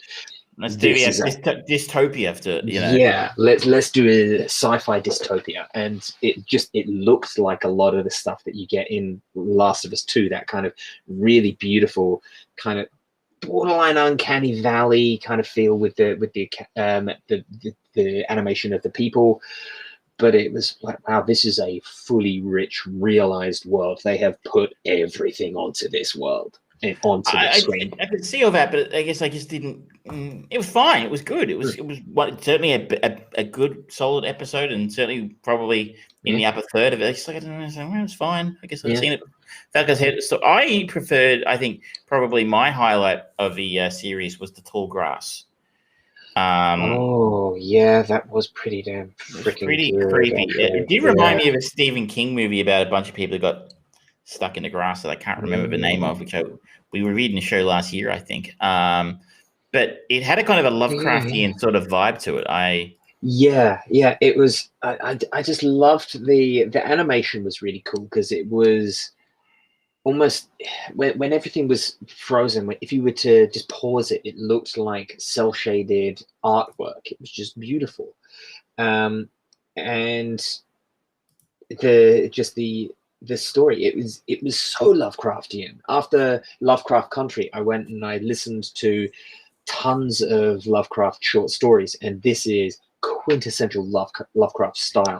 There's no Lovecraft credit, by the way, in the writing here, so I don't think it's a direct. But I see the influence. I enjoyed that one. Probably it was very creepy. Also, the Santa one was probably actually very all through the funny. house. That was cool. That was cool because it was like a few times you've seen people try and do horror and Christmas together. It doesn't really work. Like Santa Claus, CLAWS, is starring Bill Goldberg. But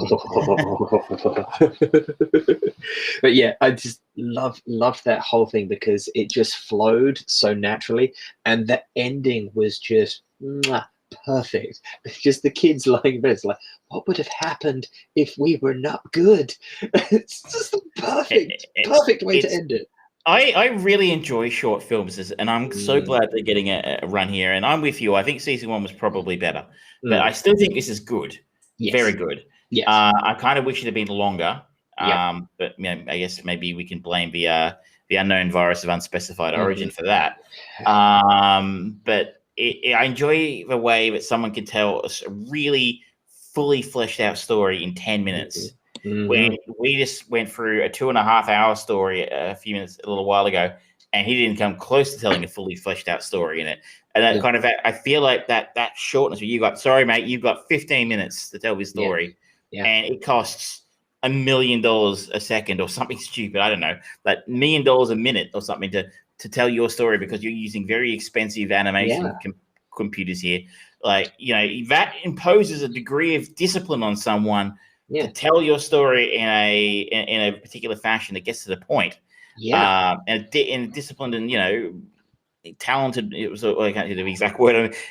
Concise, efficient is the word I'm looking for. An efficient way is I love it. They have that discipline imposed upon them. Absolutely. We haven't talked about Snow in the Desert, and he does it perfectly. Snow in the Desert is a science fiction action story, 18 minutes long. Again, you could definitely see how someone could turn that into a feature with a bit of work. You could even attach it to any number. You could retitle it and call it Star Wars Obi-Wan Kenobi or something. I don't know. And you could tell they're really different, which they're doing, by the way. But you could very easily turn this into a genre piece, with any kind of IP you want on top of it. And he tells a really brilliant story. In 18 minutes, we care about these characters. Yeah. And it's not only is it that emotional engagement, but the fight sequences are cool. And it's sort of like, all right, that's actually, it's thrilling. It gets the heart pumping because you've got that connection with the characters because they're interesting, compelling characters. And everything, it's kind of frame budgeting. Frame efficient budgeting is like, okay, we're going to put everything onto that because it's going to cost us $1 million to make 3 seconds of this. So we have got to use every fucking pixel and every line of dialogue and every single moment of silence. Your script has to be fucking right. Yeah. To start with, you don't finish it while you're doing it and go, I don't like that scene now. We have to do it again. You go, mate, that's $15 million you're throwing away there, and we've got, we don't have an endless pile of money, like Lucasfilm do, or arguably Zack Snyder. Zack Snyder's film, by the way, only cost $90 million. So that's actually quite cheap. But for a Zack Snyder movie, but you kind of need your ducks in a row before you start. Maybe that's an animation thing as well, because it's not easy to go back and then change something. Or you can't just reshoot it. It takes a while. With some of these things to actually, I have no idea how quick and easy it would be to change something like that with animation. I imagine it's difficult. So I'm really glad this is a thing. I hope there's a season 3. I agree. If nothing else, it's an interesting place. It must be like an interesting calling card for these filmmakers to actually get their names on out there and people see their shit. Yeah. And I hope that that Netflix producers are smart enough to kind of go, all right, we've got these people, we're giving them a little bit of money. This is a test bed. We can start finding some fresh new talent and fresh new creative people to do other things. It's like, oh fuck, that short story became really good. Hey, what can we spin out of this? Can we get a feature film? Can we get a miniseries? Can we get an ongoing series? What? And using it as a kind of homegrown talent contest, I would be so happy with that. It's funny that I was thinking about this recently. This is a bit off topic, but there was a TV show here in the late 90s called Race Around the World. I don't know if they had it in any other countries. I'm fairly sure it was invented here. What it was, it had 10 young budding filmmakers were given a video camera and basically an open-ended plane ticket. And every week, I think it was a weekly thing, they actually had to fly somewhere and shoot a documentary, edit it, and deliver it in a week. Shit. In 1999, so early days of the internet, that might sound easy these days, but, given the tech at the time. Yeah. So that was really interesting. So you had 10 or so every week short films that were made, short sort of 5-minute documentaries or films that were made by these filmmakers from different parts of the world. And quite a bit of talent has come out of that. Particularly, there was a show recently on the ABC. It was called Exposed. Last year they did the other year they did a special this year, an expose on the 1970, 1980 or whatever it was, the Sydney Luna Park fire. And I highly, if you're an Australian, it's on iView. Highly recommended if you didn't see it. Basically, this thing got written off as an accident. It was, if you follow the documentary, it was almost certainly a murder. A bunch of kids died in the ghost train in Sydney, Luna Park, and it was almost certainly a deliberately lit fire. But it got brushed under the carpet. And so anyway, one of the person who won that series was a producer on that show, and I saw her name in the credits. I'm like, oh my goodness, I haven't seen her name for 20 years. And so if you go digging around through them, quite a number of them have gone on to have quite high-profile careers. There's John Safran, who you might have heard of. I know John Safran, yeah. He had a few TV shows that were very popular here. He ended up hosting a bunch of radio shows that were very popular, and now writes books, which are very reasonably popular, I believe, as well. At one point, they were trying to sell him in America as the Australian Borat. Didn't work. But again, he's a very reasonably high-profile talent. The only reason he got his start was out of this show on the ABC, even though he didn't win. I think he came second last, actually, because they refused to show one of his documentaries. They said it was unethical. I think he broke into Disneyland. No, that's right. No, he did break into Disneyland. That was the episode they refused to show. He decided to play up tabloid TV. So was that show? I can't remember. He certainly got in a lot of trouble because he ended up staking out Ray Martin's house. Ray Martin being one of our the best known tabloid journalists in Australia at the time. He hosted A Current Affair. Okay. And they would have stories on about like dole bludgeoning youngsters. And so he staked out his house and went through his garbage.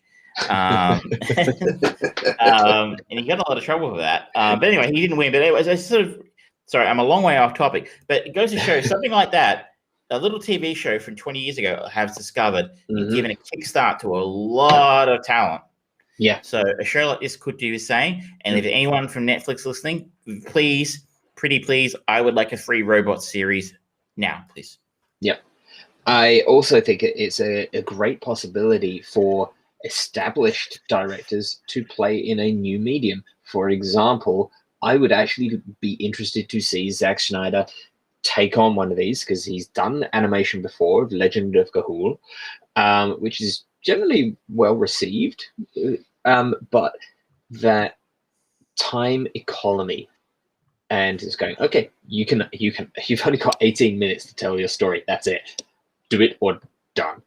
And it's like just give him that challenge. It's like, okay, let's see what you do, and an opportunity to kind of work with someone else as a writer.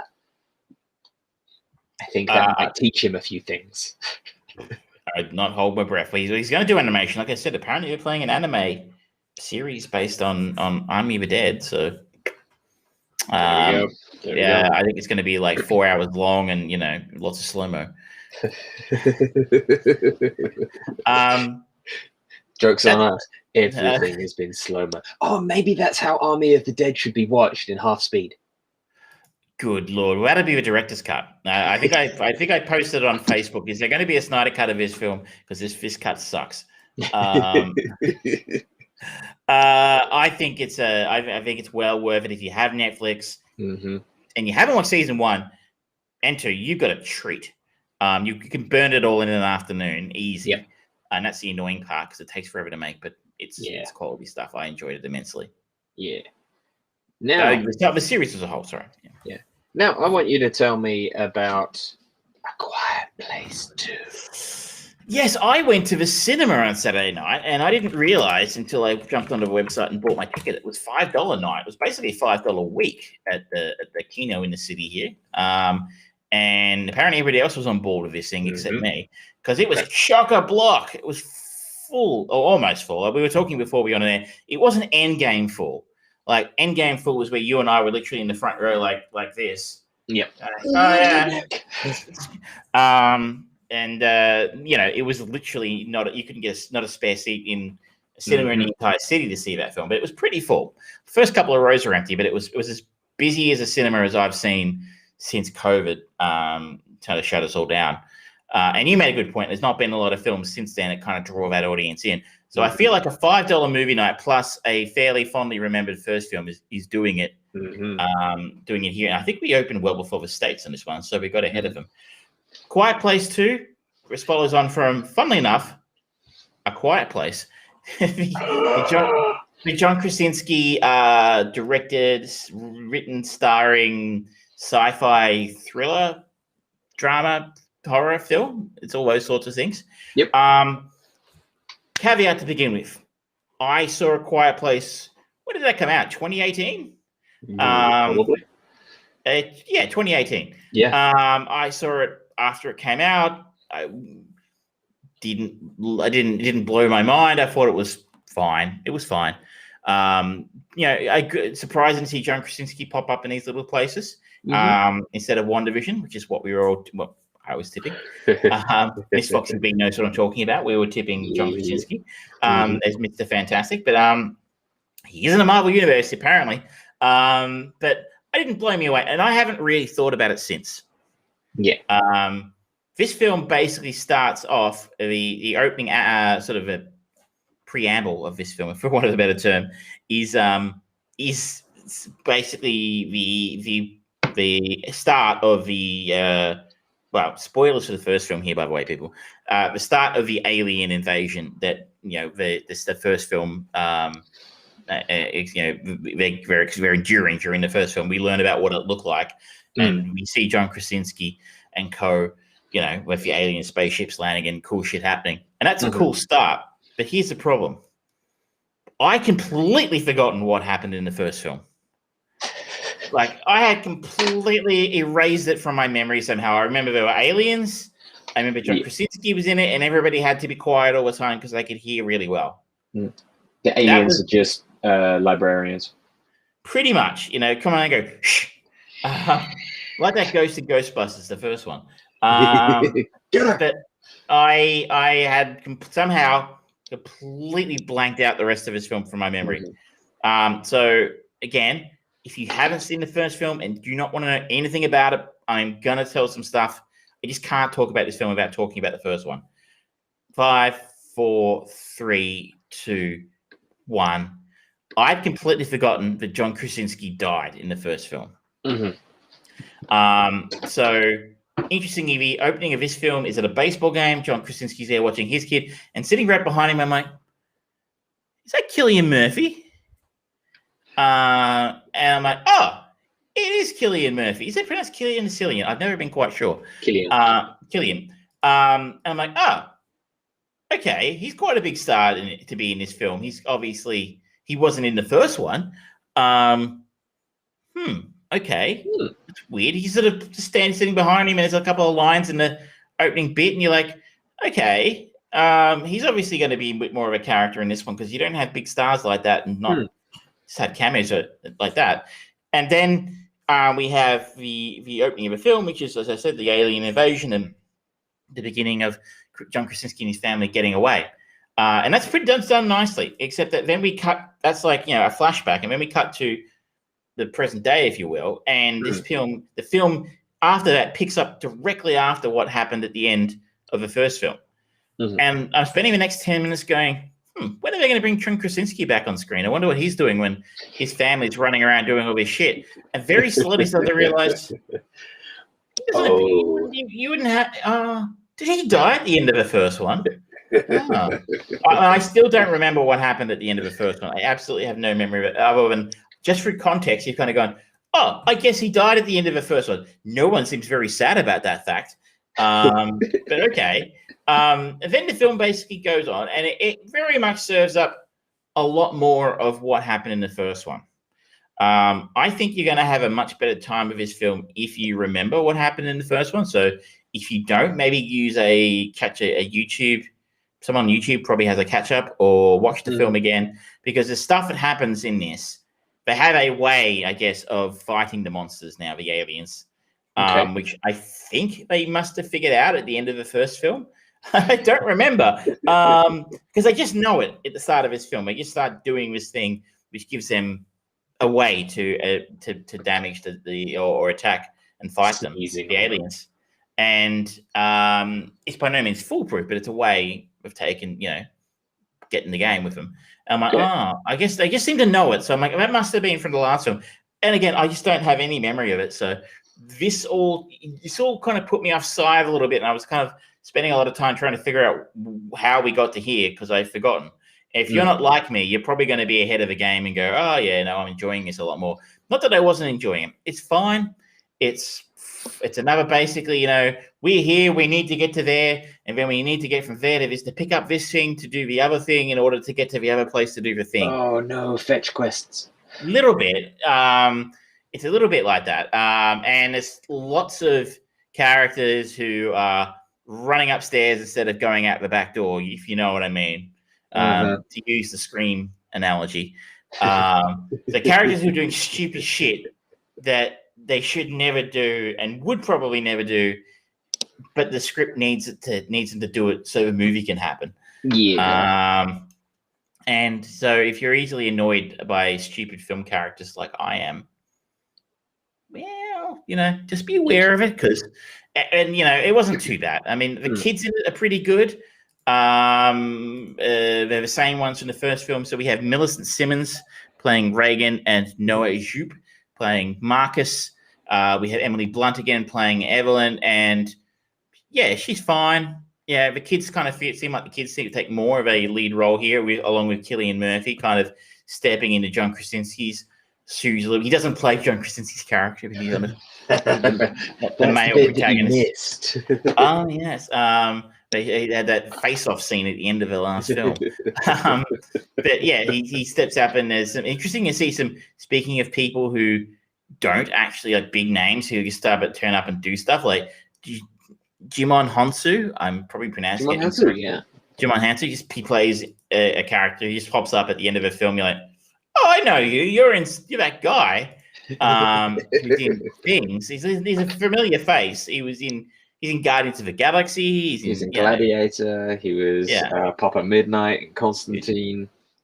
He's in lots of stuff. He's been around a while. Yeah. Scoot McNairy pops up in this as like a bad guy. Okay. For about 5 minutes. You're like, okay. He's not a super big name, but he's done some stuff, right? Like he was quite prominent again in Snyder's DC films. So no dig there. He was the guy in the wheelchair. He blows up Congress. So yeah, it's a bit weird to see these kind of things. It's a little bit bigger, a little bit louder, bit of a bigger budget this time. Yeah. If you liked the first one, you'll like this one. I think it's okay. It's fine. It is what it is. I said I didn't really actually. Like I said I never loved the first one. That's why I don't remember it that well. Yeah. But I just needed something to see on a Saturday night, and it was this or something, or the Angelina Jolie movie where she plays a firefighter, and I'm like, yeah, maybe not. It's got a good rating to a 7.7 on IMDb. It's got a 74 Metacritic. I feel like I'm being overly harsh on it. I'm not saying it was bad. Like I said, if you go in and you know exactly what happened at the end of the last film, you're going to be ahead of me. You're going to probably have a great time. But it's very tense. The tension's very nice. So some scenes are done really well. And if you have a high tolerance for annoying, stupid characters, then you'll do better than me. But it sounds very much like a successful sequel of more of what you probably already liked.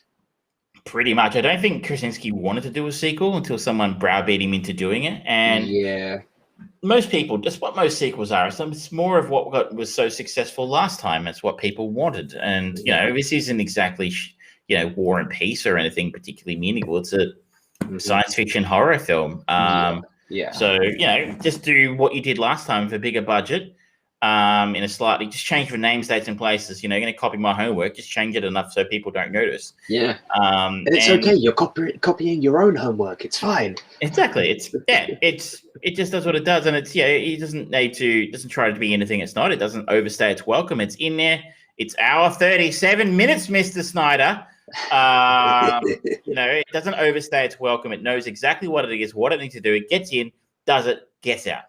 I feel like this movie has kind of gained a bit more traction overall because it was one of the first big movies to be knocked around by the COVID lockdown and things like that. Because this was supposed to come out early last year, I think, and then they kind of looked at it and went, maybe we could push it a little closer to Oscar contentions. Oh no, there's a pandemic. Let's pull it back. We don't know when to release this now. A little bit like James Bond, huh? Yeah. Who knows when that's going to bloody come out? Because rumor is that Amazon are trying to buy MGM, which is the studio that houses the Bond franchise, but Eon Productions, who are like the Broccoli family, who have been the stewards of 007 since day dot, since Dr. No, basically get half of everything, and they have full control over literally every part. They essentially just make these movies, get someone else to buck up half of the production cost, and then take half back. It's like, yep, that's how we do business, and they ain't gonna want to change that. Yes, and if you just want I imagine they wouldn't come cheap. Yeah. They wouldn't be looking to sell that Bond property anytime soon, one would imagine. Yeah, well, I mean, the Bond the Bond brand was part of the reason why we didn't have any James Bond movies for so long, was because it was part of a huge fucking mess between MGM and Sony about the rights of Bond and Spider-Man, and they were kind of backing and forwards and saying, oh no, but we own a certain percentage of Spider-Man, we own a certain percent of James Bond, so no one was allowed to make either of those movies for ages. And then scripts for Bonds were being released, and like the script for the first XXX movie with Vin Diesel was a retooled James Bond script, which is weird to think about. And then eventually they kind of went, all right, Sony, you're not really making any money. Tell you what, if we give you the Spider-Man rights, you give us the Bond rights, and we'll be happy. And yeah, that all worked out great for everyone, didn't it? Well, it's a complicated one because it's been sitting on a shelf for a while. It's interesting to see what they do with it. I mean, everyone else is even Marvel's taken the plunge. Warner Brothers have taken the plunge with their shit. Yep. What will they do? How much longer is they going to leave it sitting on the shelf and not sell it to streaming, or just do something with it? Maybe they think it's timeless. I don't know. Or maybe they're so worried about what the fuck it didn't look good. Not really. Well, not really inspired at the very least. It didn't look bad. It looked like a typical Bond movie. It's like, all right. It had a lot of that. It seemed to have a lot of gender politics sort of baked in there. You know, the whole idea of the female 007 being possibly a controversial idea, and the fact it was written by Phoebe Waller-Bridge, or script doctored. I don't know if she actually got a writing credit.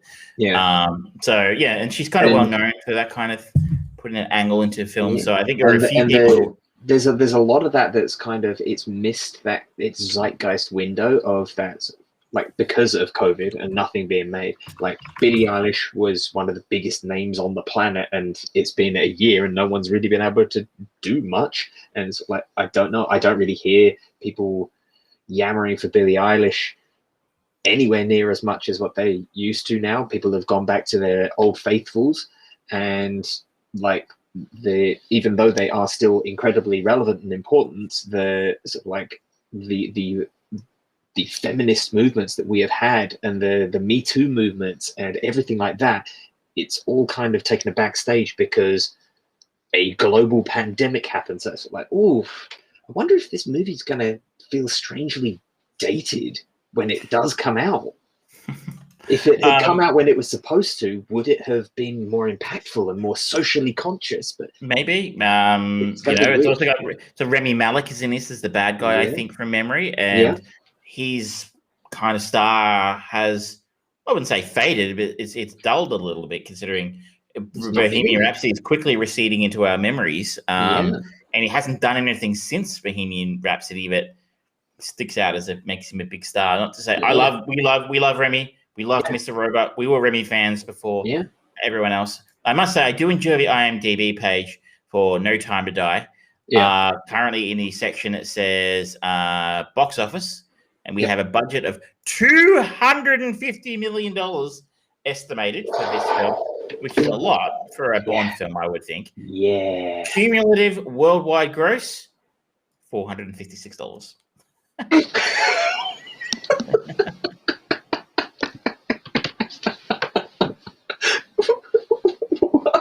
Who's seen this film that they've managed to gross $400? Like, I don't know.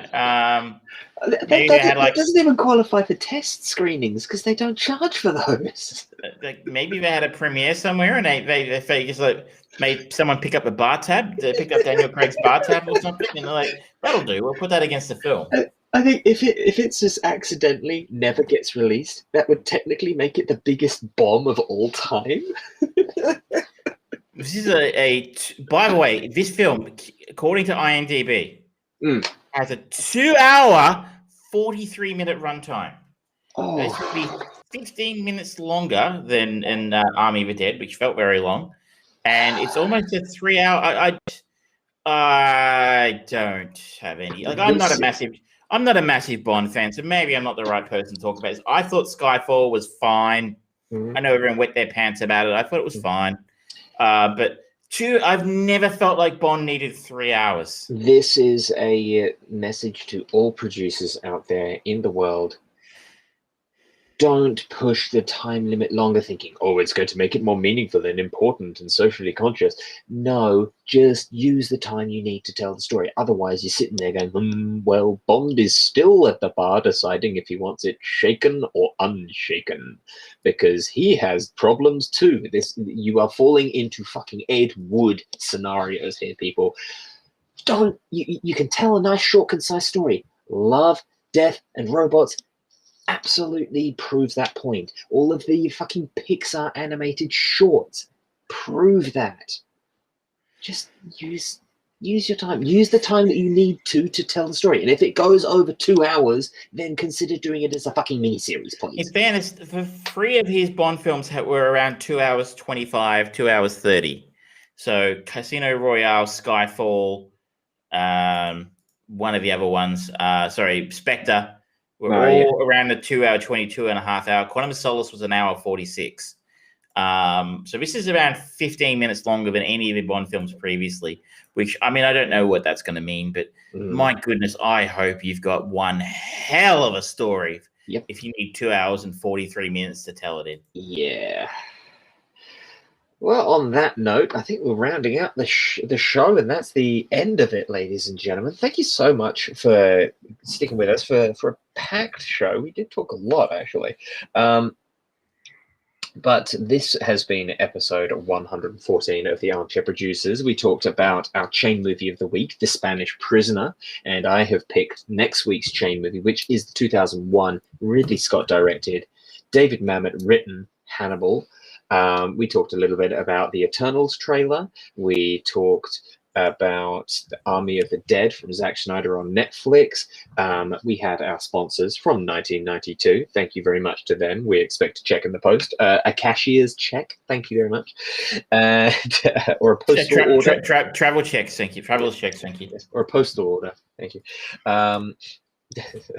I talked about Love and Monsters on Netflix. We talked about Volume 2 of Love, Death and Robots.